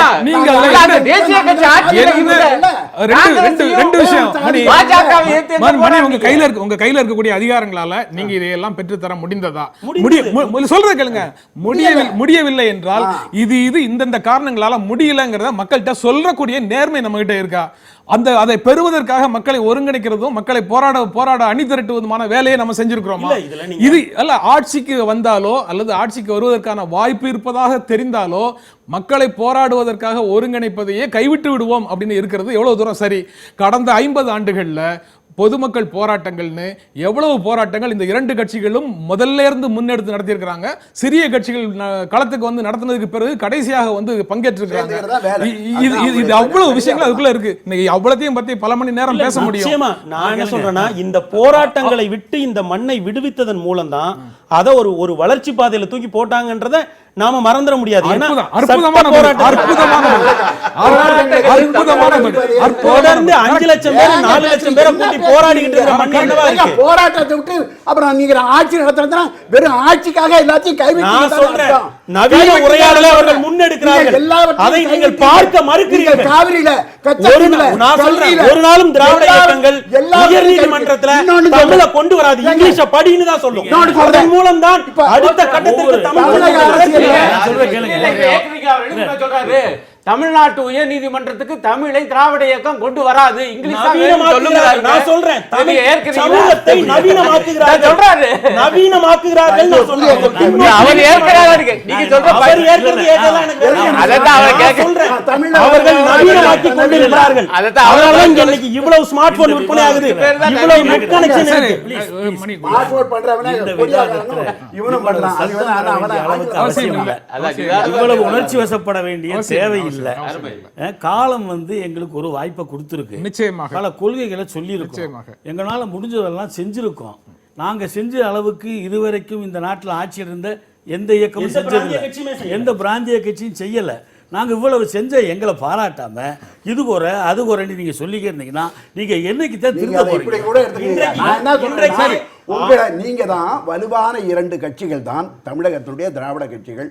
எங்களுக்கு நீங்க எல்லாம் சொன்னீங்க, ஆனால் அதை கடைசியில் போகும்போது முடிக்கும் போது நீங்க முடிக்காம விட்டுட்டீங்கன்னு நாங்க உங்களை ஒரு ஒரு ஒரு தோழமையோடு அன்போடு சொல்லக்கூடிய ஒரு கருத்தா நீங்க ஏத்துக்கங்க. அது quasi ரெண்டாவது federal ரெண்டாவது என்ன structure-ல தெரியுமா? இருக்கிற இருங்க. quasi federal இன்னொரு சொல்றேன். structure-ல இருக்கிற இப்ப பிரச்சனையை நம்ம தலைப்பு நீங்க திராவிட என்னன்னா, இயக்கங்கள் மேல கேளுங்க. போடுறீங்க. ரெண்டுமே திராவிட இயக்கம் நீங்க சொல்றீங்க.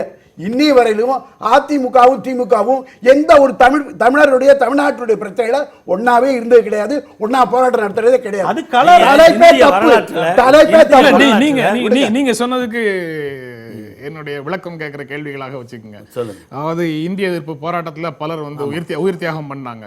அதனுடைய இறுதி விளைவாக எனக்கு என்ன வந்து சேர்ந்திருக்குது அப்படின்னு பார்த்தா ஒரு உறுதிமொழி. நான் ரொம்ப கொச்சையாக பேசுறேன்னு நீங்க நினைக்க வேணாம். எனக்கு ரிசல்ட் வந்து ஆட்சி மொழியாக தமிழ் இல்லை. அந்த நேரத்தில் திணிக்கப்பட்டதை தடுத்து நிறுத்துவதற்காக ஒரு மிகப்பெரிய வீரம் செறிந்த போராட்டத்தை மாணவர்கள் நடத்தினார்கள். ஆனால் ஏராளமான உயிர் சேதத்திற்கு பிறகு, உயிர் தியாகத்திற்கு பிறகு இறுதியில கிடைத்தது வந்து மாணவர்கள் மட்டும் நடத்தல, மக்கள் சேர்ந்து நடத்தினாங்க. சரி, நீங்க முன்னிலைப்படுத்துங்க. யாரை பாதுகாப்பு சட்டப்படி கைது பண்ணாங்க, யாரை தனிமை சிறையில் அடைச்சாங்க? எங்க கலைஞரை தான் அன்னைக்கு இருந்த அரசாங்கம் மாணவர்களை தூண்டி விடுறாரு குற்றச்சாட்டு சொல்லுச்சு. எங்க தலைவர் தானே அந்த போராட்டத்துக்கு மாணவர்கள் நடத்தினாங்க.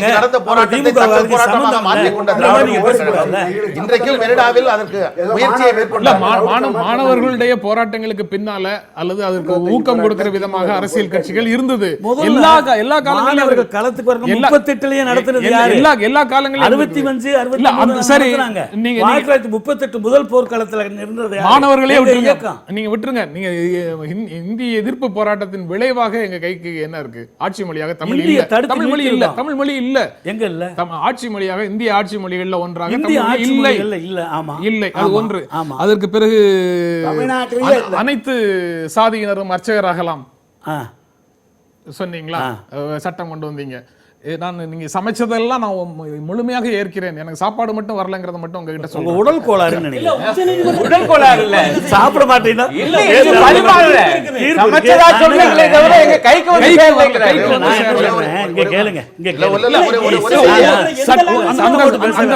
அந்த சட்டத்துக்கு எதிராக நீதிமன்றத்தில் வழக்கு போகுது. வழக்கு ஆடுவதற்கு திராவிட இயக்கங்கள்ல திமுக, அண்ணா திமுக கிட்ட அல்லது அண்ணா திமுக விட்டுருங்க, திராவிட முன்னேற்ற கழகத்திட்ட பணம் இல்லையா? வழக்கறிஞர்கள் இல்லையா? அனைத்து சாதியினரும் அர்ச்சகராகலாம். அந்த வழக்குல கொடுக்குறது நாங்க தானுங்க. நீங்க சட்டம் கொண்டு வந்தீங்க. உச்சநீதிமன்றம் அடுத்த பிறகு திமுக ஒண்ணுமே பண்ணலையே. இப்படி ஒவ்வொரு விஷயத்திலையும் படிப்படியாக சொல்ல முடியும். எங்க நோக்கத்தை நீங்க புரிஞ்சுக்கணும்.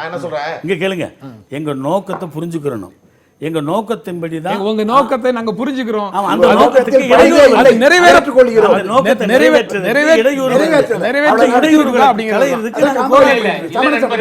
இல்ல, ஒரு பாயிண்ட், இடையூறு இருக்கிறது என்பது உண்மை. அது எந்த வடிவத்தில் இருக்கு? அன்றைக்கு காங்கிரஸ் மத்திய அரசு என்கிற வடிவத்தில் இருந்துச்சுன்னா இன்றைக்கு பாஜக வகுப்புவாத வர்ணாசிரம மத்திய அரசுங்கிற வடிவத்தில் இருக்கு. இதை எதிர்த்து துணிவோடு போர்க்களம் காண்கிறதா திமுகவும் அதிமுகவும்? போர்க்களம் காணாம நாங்க விலையை கிட்டபடி சொல்றீங்களா? என்ன போராட்டம் நடத்திருக்கீங்க? இவர் கேட்டார்ல, நான் கேக்குறேன், என்ன போராட்டமா? போராட்டத்தை சட்ட போராட்டமா பாக்குறீங்களா? நான் புரிஞ்சுக்கிட்டேன்.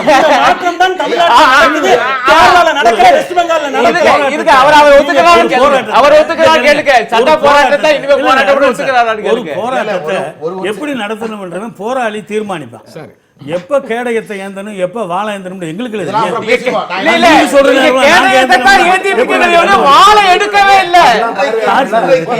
எத்தனையோ தொலைக்காட்சிகள் இருந்தாலும் இந்த தொலைக்காட்சி நியூஸ் 18 இதை ஒரு வரலாற்று முக்கியமான நிகழ்வாக எடுத்து விவாதிக்கக்கூடியதை நான் வரவேற்கிறேன். இந்த நிகழ்ச்சியில் திரு ஜென் ராம் அவர்களும் திரு நெய்வேலி பாலு அவர்களும் அண்ணன் அருண் அவர்களும் சொன்ன கருத்துக்களை எளிதில் தூக்கி எறிந்து விட முடியாது. 50 ஆண்டுகள் நிறைவடைந்திருக்கும் இந்த வேளையில் என்னுடைய வேலையை குறைத்திருக்கிறீர்கள். ஆனால் ஒன்ன சொல்றேன், 50 ஆண்டுகளுக்கு பிறகு திராவிட இயக்கங்கள் சொன்னது என்ன, செய்தது என்ன, தவறியது என்ன என்பதை அப்படி சொன்னால் திராவிடம் என்ற வார்த்தையை தூக்கி எறிந்து விட்டுதான் இவர்கள் தமிழ்நாட்டில் அரசியல் செய்ய முடியும். அதுதான் எதிர்காலம். அதுதான் இன்றைக்கு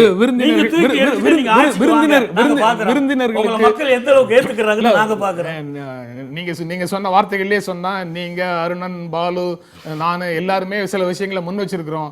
அதற்கெல்லாம் அவங்க பதில் சொல்வதற்காக உரிய நேரம் கிடைக்கல. வேறு பணிகள் இல்லைன்னா இன்னும் அரை மணி நேரம் நீட்டிக்கலாம்.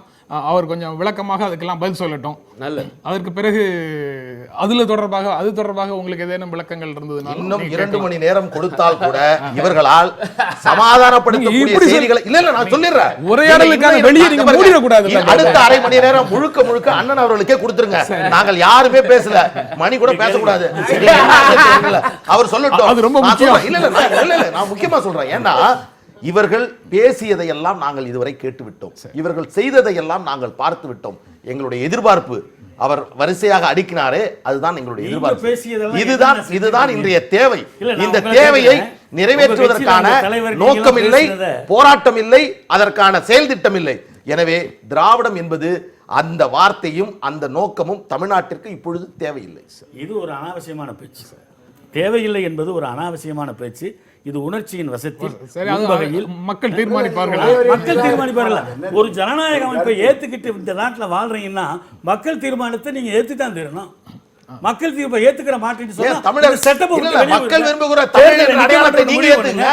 ஏன் திராவிடம் நீங்க எதை வேணாலும் செய்யுங்க. நியாயமானது இல்லைன்னு வாதம் இன்னைக்கு பண்ணிட்டீங்கன்னா மொழிவாரி அது மாநிலமாக என்ன பிரிக்கப்படாத அது எப்படி சூழலில் தான் ஏத்துக்க முடியும்? அது அன்றைக்கு. சரி. இன்றைக்கு பிரிக்கப்பட்டதற்கு பிறகு நமக்கான தேவை, மாநில சுயாட்சிக்கான தேவை, மொழிக்கான தேவை, இந்த மண்ணிற்கான தேவை அதிகரித்துக் கொண்டிருக்கக்கூடிய வேளையில் இந்த பெயரில் இந்த நோக்கத்தோடு நாங்கள் பயணிக்கிறோம் என்று சொன்னால் இது ஒட்டுமொத்த தமிழக மக்களையும் ஏமாற்றக்கூடியது. இல்ல இதுல நான் ஒரு பாயிண்ட் சொல்லணும், ஒரு ஹிஸ்டாரிக்கல் இதை. அதாவது நண்பர் வந்து ஒரு உணர்ச்சி வசப்பட்டு சொல்றாரு, அந்த கட்சியின் பெயரில் திராவிட முன்னேற்ற கழகம்னு இருந்தாலும் அவங்க திராவிட நாடு கோரிக்கை 1963 கைவிட்டாச்சு. மாநில சுயாட்சி இருங்க அதுக்கு பிறகு அவங்க மாநில சுயாட்சின்னு வந்தாச்சு. மாநில சுயாட்சினால் இன்னொரு பாயிண்ட்டையும் நான் சொல்லணும். ஒரு வினோதம் நடந்துச்சு அண்ணா காலத்திலேயே. ஒரு பக்கம் திராவிட நாடு கேட்டுக்கொண்டிருந்த பொழுதே 56, 57 மொழிவாரி மாநிலத்துக்கு கம்யூனிஸ்ட் இயக்கம் மிகப்பெரிய போராட்டத்தை நடத்திய பொழுது அதை ஆதரித்தது அண்ணா தலைமையிலான திமுக என்பதையும் நான் பதிவு செய்கிறேன். ஆகவே நடைமுறையில் அவங்க பேரு திராவிட முன்னேற்ற கழகம்னு வச்சுக்கிட்டாலும் நடைமுறையில் அது தமிழக முன்னேற்ற கழகம் தான். இருங்க, என்னுடைய கவலை வந்து என்னன்னா அந்த தமிழ் தேசியத்தினுடைய நியாயமான உரிமைகளுக்கு போதிய அளவுக்கு அவங்க முக்கியத்துவம் கொடுத்து களம் காணவில்லை என்பதுதான் எங்களுடைய விமர்சனம். தமிழ் இல்ல இந்த இடத்துல ஒரு அதாவது தமிழ் தேசியங்கிறது வேற, தமிழக நலன்கிறது வேற. தமிழக நலன்கிறது இங்கே வாழக்கூடிய எல்லா மக்களையும், உருது பேசுகிறவர்கள், தெலுங்கு பேசுகிறவர்கள், கன்னடம் பேசுகிறவர்கள், இன்ன பிற மொழிகள் பேசுகிறவர்கள், மொழிவாரி சிறுபான்மையினர் எல்லோருக்குமான ஒரு நலனை இது முன்னெடுத்திருக்கிறதுனால தான் ஜிடிபியில 10% தமிழ்நாடு கொண்டு போய் கொடுக்குது. இன்றைக்கு கூகுளினுடைய சிஓவா இருக்கிறவன் சொல்றான், நான் சென்னையில இருந்து வரேன், எனக்கு ஹிந்தி தெரியாது அப்படின்னு அவன் சொல்லக்கூடிய இடத்துக்கு தமிழகத்தை இது நகர்த்தி இருக்கிறது. நீங்க போதிய வசதி இல்லாம ஃபுட்பால்ல போன 3 பேர் எலக்ட்ரிக் ட்ரெயின்ல அடிபட்டு சாகுறாங்க. நமக்கு அது ஒரு செய்தியாகவே நிச்சயமாக ஆனால் பாதிக்கிறது இல்ல, கடந்து போறோம். அதற்கு என்ன காரணம் விஷயங்கள் இங்க இல்ல. அதற்கு என்ன காரணம் பேச மாட்டோம். விஷயங்கள் அதற்கு என்ன காரணம்னு பேச மாட்டோம். இல்ல, எல்லா விஷயத்தையும் சேர்த்து தான் பேசணும். திராவிட இயக்கங்களுடைய போதாமையையும் பேசி தான் தீரணும். ஏன்னா 50 ஆண்டுகள் இல்ல எங்க திராவிட இயக்கத்தினுடைய போதாமையை பேசுவது இல்ல இல்ல நீங்க நீங்க நீங்க புரிஞ்சுக்கணும். இல்ல இல்ல நான் மக்கள் பார்த்துக்கணும். நான் என்ன சொல்றேன், தமிழ்நாட்டை ஒரு இந்தியாவினுடைய திமுகல போய் இல்ல இல்ல இல்ல நான் பார்த்துட்டேன். இல்ல இல்ல இது போல பல விவாதத்தை பார்த்துட்டேன். நாங்கள் அரசியல் விமர்சகர்கள் என்று சொன்னவர்கள் எல்லாம் எங்கே போய் பார்த்துட்டேன். நீங்க அவருடைய பேச்சுக்கு நீங்க ஏன் நோக்கம் கற்பிக்கிறீங்க? நாங்க சரிங்கிறதுக்கு நிறைய உதாரணம் நாங்க சொன்னதெல்லாம் கேக்குறீங்க. நீங்க என்ன சொன்னீங்க? இல்ல இல்ல நான் முடிச்சறேன். நீங்க சொல்ற மாதிரி நடந்துக்கிறீங்க. இல்ல முடிச்சறேன். நீங்க சொல்லும்போது உங்க கட்சி ஆரம்பிக்கும் போது நீங்க என்ன சொன்னீங்க? இல்ல முடிச்சறேன். இந்த ஒட்டுமொத்தமான இந்த இந்தியாங்கிற கட்டுமானம் உருவாக்கப்படுவது ஒரு அரசியல் சாசனத்தின் மீது. அதை நான் முறையாக பயின்று இருக்கிறேன். அதற்கு பிறகு ஒரு மிக நவீன உரையாடலை அண்ணா இந்த மண்ணிலே எடுக்கிறார். அண்ணா என்கிற ஒற்றை புள்ளியில் இருந்து தமிழகம் இன்றைக்கு எவ்வளவு நகர்ந்து வந்திருக்கிறது, அதனுடைய வெற்றி என்ன, அதனுடைய போதாமைகள் என்ன என்பதைத்தான் நான் இங்கே பதிவு செய்ய விரும்புகிறேன். அதான் நான் சொல்றேன்.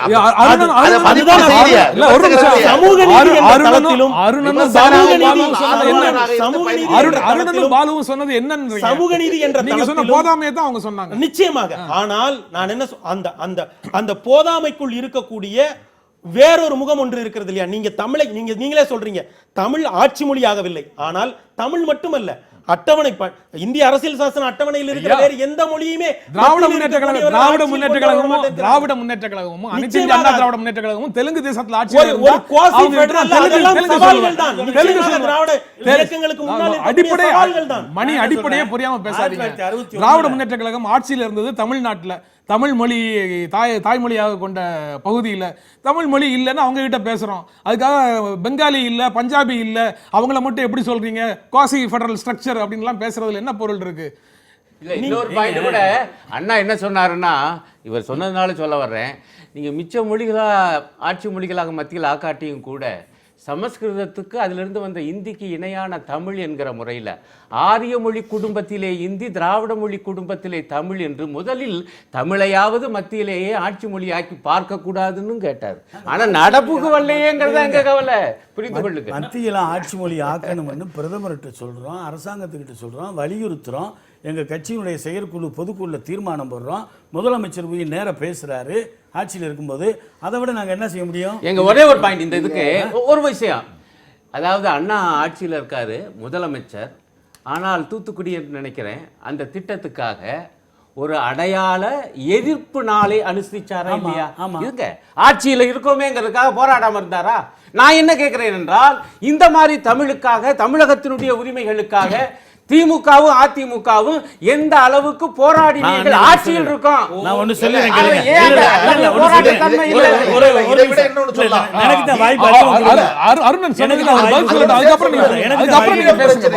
அங்கே ஈழத்தில் நடந்த மிகப்பெரிய படுகொலைக்கும் ஈழத் தமிழர்கள் இந்த நிலைக்கு ஆளானதற்கும் இவர்களுடைய இரண்டு விதமான அரசியல் நிலைப்பாடு, ஆட்சியில் இருக்கின்ற போது ஒன்று, ஆட்சியில் இல்லாத போது ஒன்று என்ற நிலைப்பாட்டின் காரணமாகத்தான் அங்கே ஈழத்தில் இவ்வளவு பெரிய இனப்படுகொலை.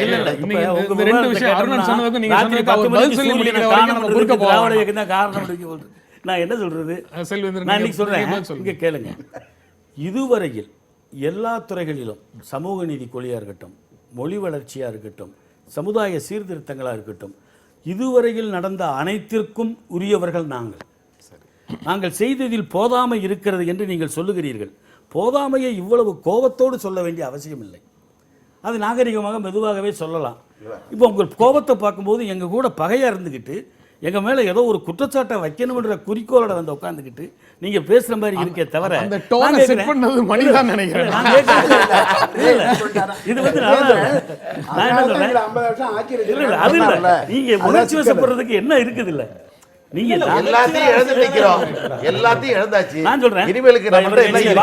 எனக்கு ரொம்ப பிடிக்கும். அவங்க குடும்பம் திமுக குடும்பம், இவர் மட்டும்தான் பாமக. அதெல்லாம் கிடையாது. அப்பாவே திமுக குடும்பம். உங்க தலைவர் கட்சி ஆரம்பிக்கும் போது நீங்க என்னென்ன சொல்லி ஆரம்பிச்சீங்க, அதுல எவ்வளவு செஞ்சிருக்கீங்க நீங்க சொல்லுங்க. அதாவது இன்றைக்கு எனக்கு அது இருக்கட்டும், அதை ஒரு விவாதமா எடுப்போம், எல்லாருமே மதிப்பீடு செய்தான் ஆகணும். நான் சொல்றேன், அடுத்தவங்க வீட்டில் நடக்கிறத மட்டும்தான் மதிப்பீடு செய்யணும், நான் எங்க வீட்டில் இருக்கிறத மதிப்பீடு செய்யக்கூடாது என்று சொல்லக்கூடிய இயக்கம் பாட்டாளி மக்கள் கட்சி அல்ல.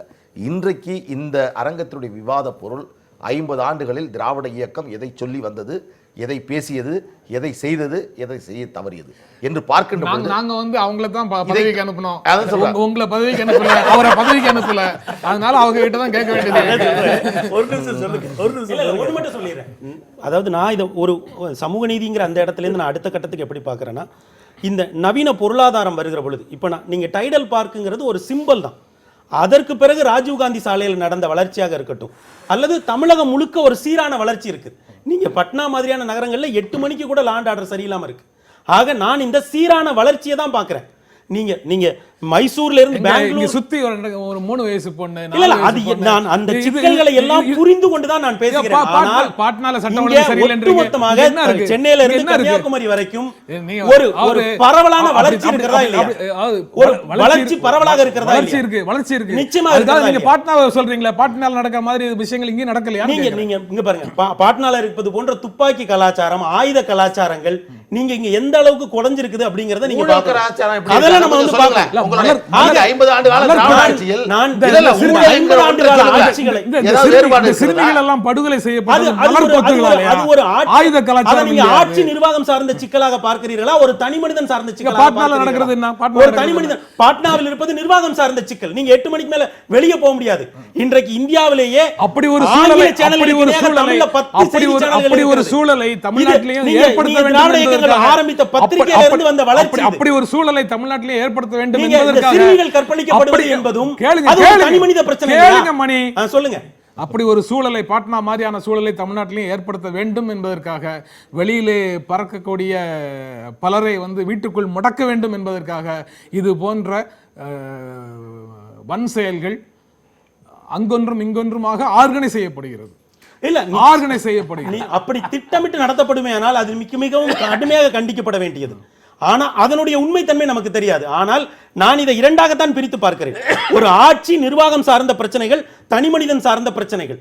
தனி மனிதர்களால் ஒரு ஒரு ஒரு மாநிலத்தில் ஏற்படக்கூடிய தனி மனிதர்களுடைய பிரச்சனைக்கு அவர் மீது விசாரணை நடத்தி தண்டனை வாங்கி கொடுக்க வேண்டியது நிர்வாகத்தோட போலீஸ்காரர் தனி மனிதர் பொறுப்பு. அந்த குற்றம் நடந்த பொழுது நிர்வாகம் எவ்வளவு வேகமாக செயல்படுகிறது என்பது வேறு. ஆனால் அதற்கான சமூக சூழலை அதற்கான சமூக சூழலை மாற்றுவதற்கான முயற்சி நிர்வாகத்தில் இருக்கணுமா தனி மனிதர்கள் நிர்வாகத்தில் தான் இருக்கணும். அப்புறம் எல்லாத்துக்கும் நிர்வாகத்துக்கு பொறுப்பு இருக்குல்ல. நிர்வாகத்துடைய பொறுப்புகளை எல்லாம் தனிநபர் மேல போட்டு தூக்கி போட்டு இதுதான் நவீன உரையாடல். இங்க மின்சாரம் எல்லா கிராமங்களுக்கும் மின்சாரம் வழங்கப்படுகிறது. எல்லா கிராமங்களுக்கும் மின்சாரம் வழங்கப்படுகிறது. வேறு எந்த மாநிலத்தையும் விட நகர்ப்புறம் அதிகமாக நகர்ப்புறமாக முடிச்சிட்டீங்க. நான் வளர்ச்சியை பத்தி கொஞ்சம் பேசணும். அதுவும் முக்கியமான, நான் ஏற்கனவே சொன்னேன், ஏழைகளின் குரலையும் எதிரொலித்தார் அண்ணா தலைமையிலான திமுகன்னு சொன்னேன் நான்.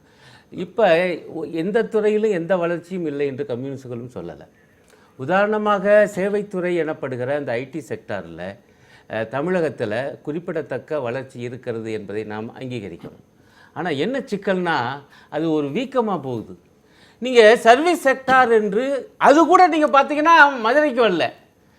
அங்கே ஒரு ஐடி பார்க்குன்னு எங்கள் மதுரை காமராசர் பல்கலைக்கழக பக்கத்தில் இடத்த வாங்கி போட்டு அப்படியே கிடக்குது.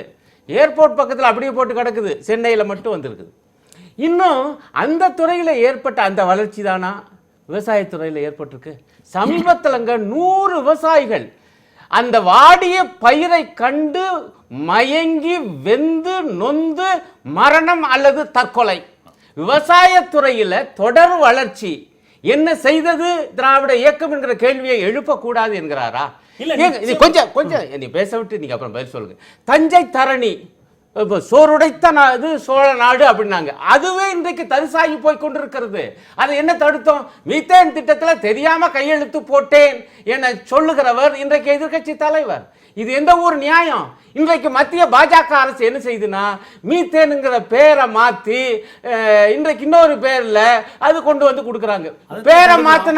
பேரை மாத்தினா மீத்தேன் மலைத்தேன் ஆகிவிடுமா?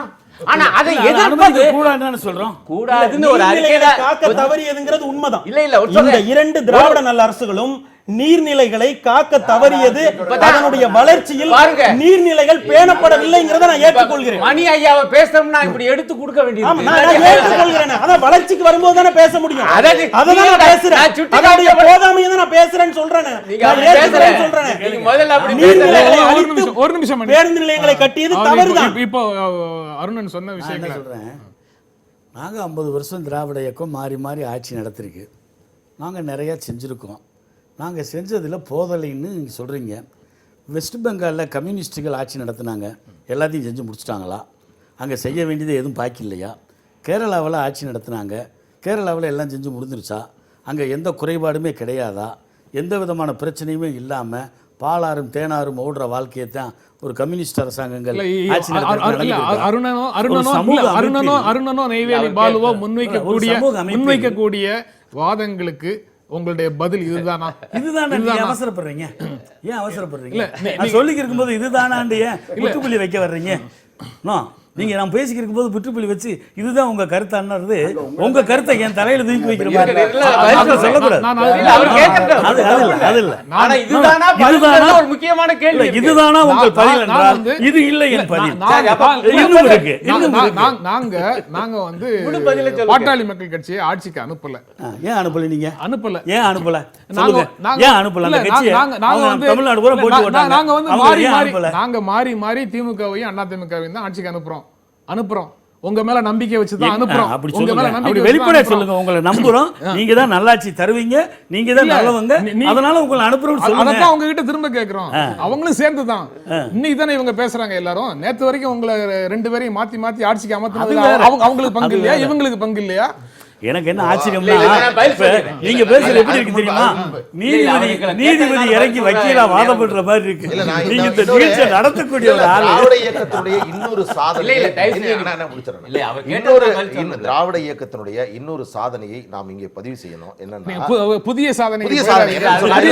ஏற்கனவே நீங்க சொன்ன சாதனை விளக்க வேண்டியது இருக்கு. சொன்னதை செய்வோம், செய்வதை சொல்வோம் என்று சொன்னவர்கள் சொன்னாததை மிகச் சிறப்பாக செய்திருக்கிறார்கள். ரெண்டு விஷயம். ஒன்னு, ஊழல் என்பதில் நாங்கள் இருவருக்கும் எந்த விதமான வேறுபாடும் இல்லை.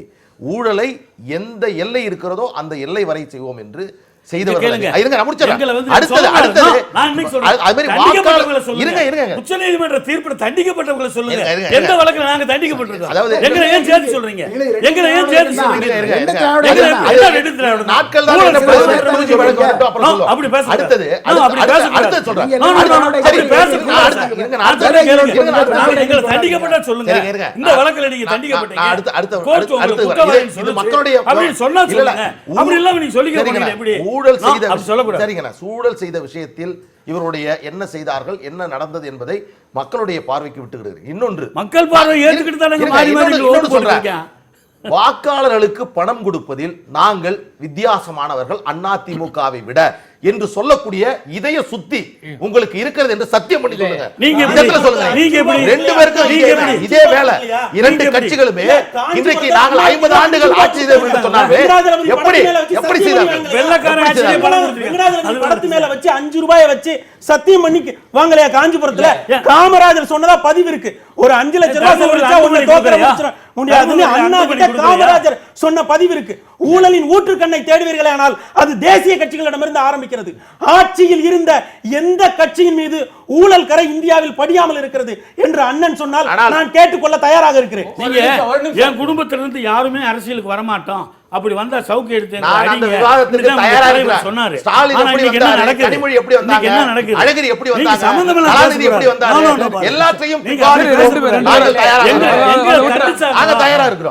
குற்றச்சாட்டு இருக்கலாம்.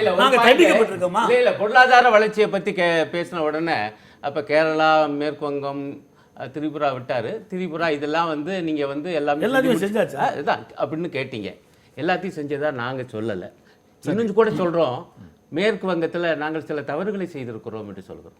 அதை நாங்கள் பரிசீலனை செய்து சுய விமர்சனம் செய்து கொண்டிருக்கிறோம். கேரளாவில் நிச்சயமாக எங்களால் மீண்டும் மீண்டும் ஆட்சிக்கு வர முடிகிறது. திரிபுராவில் தொடர்ந்து ஆட்சி நடத்த முடிகிறது. நான் என்ன அன்போடு கேட்டுக்கொள்கிறேன் நண்பரை, இப்போ திமுகவோ அதிமுகவோ மீண்டும் ஆட்சிக்கு வரும். இல்ல நான் சொல்றது அது ஆட்சிக்கு வருவதாலேயே அதுக்கு தான் வர்றேன். பாயிண்ட் ஆட்சிக்கு வருவதாலேயே சொன்னதை செய்தோமாங்கிறது தான். இல்ல நான் அதுக்கு தான் வர்றேன். ஆனா என்ன முக்கியம் என்றால், ஆமாம் சில போதாம இருக்கு, இந்தந்த துறையிலே இப்படி இங்கே சில தவறுகளை செய்து விட்டோம், அதை நாங்கள் எதிர்காலத்தில் சரி செய்வோம் என்று சொல்லுகிற அந்த பண்பு திமுக அதிமுக இரண்டிலும் இதுவரை வெளிப்படவில்லை என்பது என்னுடைய கருத்து. இன்னொரு பாயிண்ட், ஆட்சிக்கு வந்த அவ்வளவு பேர் ஊழல் என்று நண்பர் மணி சொன்னார். 8 முதலமைச்சர்களை தந்திருக்கோங்க. எந்த முதலமைச்சர் 4 ஆண்டு சிறை தண்டனை பெற்றார்? எந்த முதலமைச்சர்?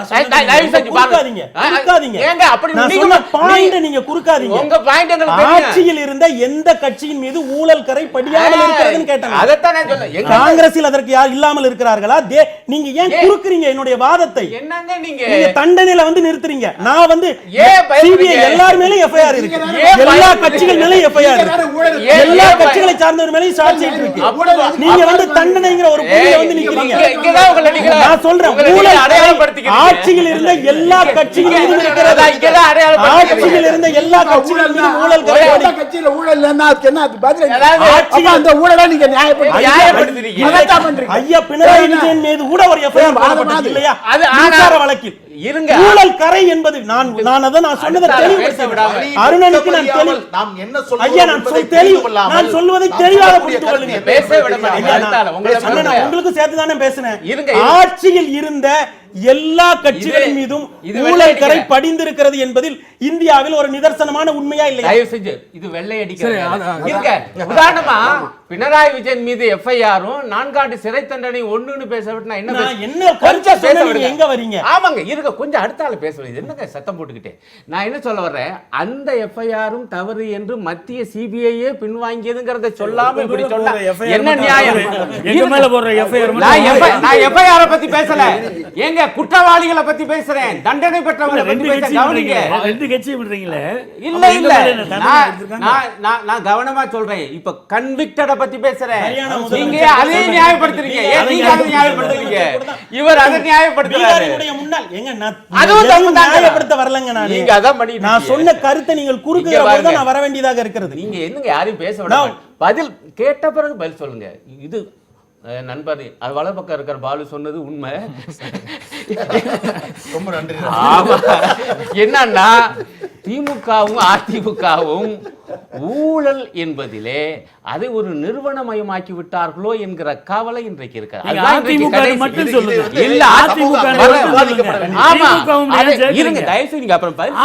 அடுத்தவங்களை யாரையும் பேச விட மாட்டேன். நீங்க டைம் இருக்கு, நான் பொறுமையா கேக்குறேன்.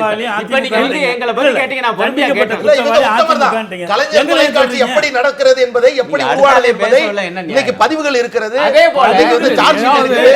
அதெல்லாம் அப்புறம் பேசுவோம். தேர்தலில் பணநாயகம் அந்த விளையாட்டு இருக்கு.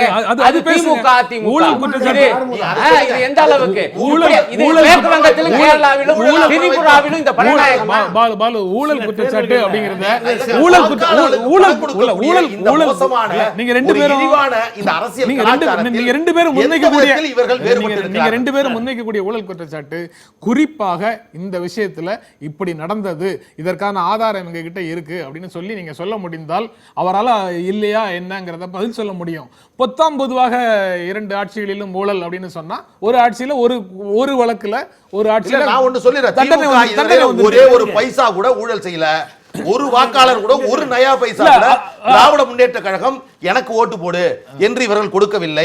ஒரு தொகுதியில கூட அந்த அவர் எந்த சாதி எந்த சாதி என்று பார்த்து இவர்கள் கொடுக்கல. நிகழ்ச்சியுடைய ஆரம்பத்திலேயே தேர்தல் வெற்றியை பற்றி மணி பேசும்போது ஜனநாயக விழுமியங்களை உயர்த்தி பிடித்து தான் அனைத்து வெற்றிகளும் ஈட்டப்பட்டனவா அப்படின்னு கேட்டேன். அந்த ஒரு வரியோட அதை தாண்டி போயிட்டாங்க. ஒரே ஒரு நிமிஷம். நான் எங்க கூட கூட்டணி வச்சிருக்காங்க 2 பேருமே பல தேர்தல்கள்ல. நிகழ்ச்சி நிறைவு செய்கிற இடத்துல இருக்கிறோம். இது அரசியல் கூட்டணி தொடர்புடையதில்லை, கொள்கை தொடர்புடைய விவாதம். இது உங்களுடைய கொள்கை நிலைப்பாட்டை நீங்கள் வெளிப்படுத்துங்க. உங்க கூட நாங்க வைக்க மாட்டோம். நீங்க பணம் கொடுக்கலாம்னு எத்தனை தடவை நீங்க விலை இருக்கீங்க? அது மட்டும் இல்ல, இன்றைக்கு நிச்சயமாக விவாதிக்க வேண்டிய ஒரு பிரச்சனை. நிகழ்ச்சி நிறைவு செய்கிற இடத்துல மணி நிகழ்ச்சி நிறைவு செய்கிற இடத்துல இருக்கிறோம். இறுதியாக 50 ஆண்டு கால திராவிட இயக்க ஆட்சியை நான் எப்படி சுருக்கமாக நான் எப்படி மதிப்பிடுறேன்னா, தமிழகம் முழுக்க ஒரு பரவலான வளர்ச்சி இருக்கிறது. நிச்சயமாக வந்து இவர்கள் மக்களினுடைய உணர்வுகளுக்கு ஏற்றாற் போல ஆட்சி அமைத்திருக்கிறார்கள். ஆனால் என் போன்றவர்களுக்கு அவர்கள் மீது இயற்கை வளங்களை பேணுவதில், குறிப்பாக நீர்நிலைகளை பேணுவதில், ஏன்னா சோழ பேரரசே என்ன சொல்லுதுன்னா, ஒரு பட்டயம் கொடுக்கிற பொழுது இந்த இல்ல நான் சொல்லுறேன், நீர் வளங்களை நீர் ஆதாரங்களை இது ஒரு ஹைட்ராலிக் சிவிலைசேஷன். இந்த நீர் ஆதாரங்களை பேணுவதில், சுற்றுப்புற சூழலை பேணுவதில் 2 திராவிட நல்லரசுகளும் நிச்சயமாக பின்தங்கி இருக்கின்றன. அந்த போதாமையை சரி செய்து கொள்வதன் மூலம்தான் இதற்கு அடுத்த கட்டத்திற்கான பயணத்தை இவர்கள் முன்னெடுக்க முடியும். அப்படித்தான் இந்த வளர்ச்சியை சஸ்டைனபிள் டெவலப்மெண்டாக அவர்களால் கொண்டு செலுத்த முடியும். அதாவது ஒரு கட்சியோடு தொகுதி உடன்பாடு காண்கிற காரணத்தினாலேயே அந்த கட்சியினுடைய தவறுகளை சுட்டி காண்பிக்க கூடாது என்று சொன்னால் இன்றைய தேர்தல் முறையில் தொகுதி உடன்பாடுகளே வராது. ஆகவே அதை கொண்டாந்து சேர்ப்பது நியாயமல்ல. பாயிண்ட். அடுத்து திராவிட இயக்கத்தை பொறுத்தவரை அதனுடைய கணிப்பினுடைய சாரம் என்பது இதுதான். நான் மீண்டும் சொல்கிறேன், சமூக நீதி, தமிழகத்தினுடைய உரிமைகள், ஏழைகளுடைய கோரிக்கைகள், இவற்றை முன்வைத்து தான் திராவிட இயக்கம் இங்கே வளர்ந்தது. இதை நம்பித்தான் அந்த மக்கள் இவர்களுக்கு வாக்களித்தார்கள். அதே நேரத்தில் அதிருப்தி என்பது வந்தது. ஆனால் மாற்று என்பது இவர்களுக்குள்ளேயே உருவாகி வந்து போனது. இது தமிழக வரலாற்றினுடைய வினோதம். ஆகிதான் மாறி மாறி வாக்களிக்கிறார்கள்.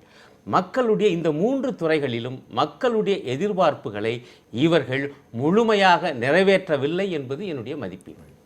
பாலு, முதல்ல அடிப்படையாக திமுக அதிமுக ரெண்டையுமே திராவிட இயக்கம் என்ற ஒரு பிராக்கெட்டில் கொண்டு வரவே கூடாது.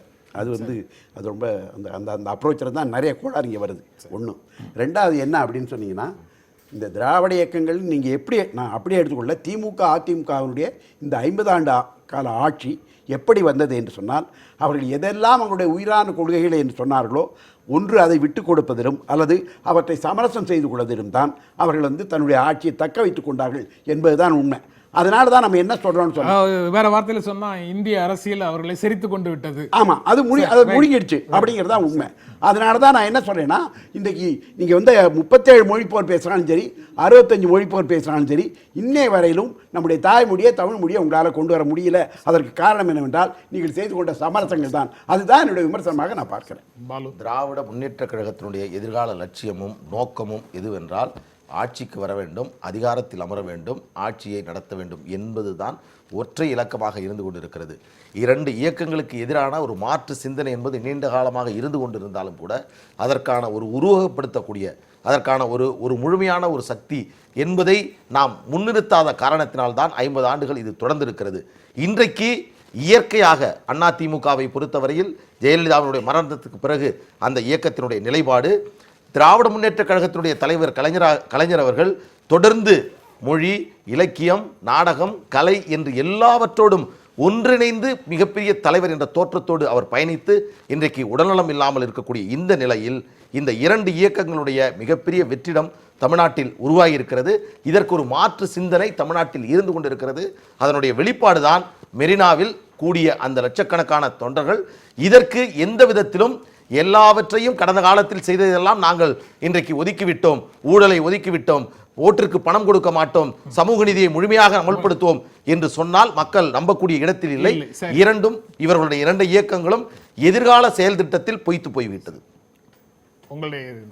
50 ஆண்டு காலம் திராவிட இயக்கம் ஆட்சி நடத்தி இருக்கிறது. தமிழ் இனத்தை முன்னிலைப்படுத்தி மொழியை வலிமைப்படுத்தி இனத்தையும் நாங்கள் முடிந்தளவு மீட்டெடுத்திருக்கிறோம். சமுதாய பிரச்சனையில், கல்வி பிரச்சனையில், இடஒதுக்கீட்டு பிரச்சனையில், மொழி பிரச்சனையில் நிறையவே செய்திருக்கிறோம். அப்படி நாங்கள் நிறைய செய்ததனுடைய விளைவுதான் தொடர்ந்து எங்களை மக்கள் ஆள அனுமதித்திருக்கிறார்கள். இவர்கள் ஏற்றுக்கொள்ளுகிறார்களா இல்லையா என்பது எங்களுக்கு பிரச்சனை இல்லை. மக்கள் ஏற்றுக்கொள்ளுகிறார்களா இல்லையா என்பதுதான் எங்களுக்கு பிரச்சனை.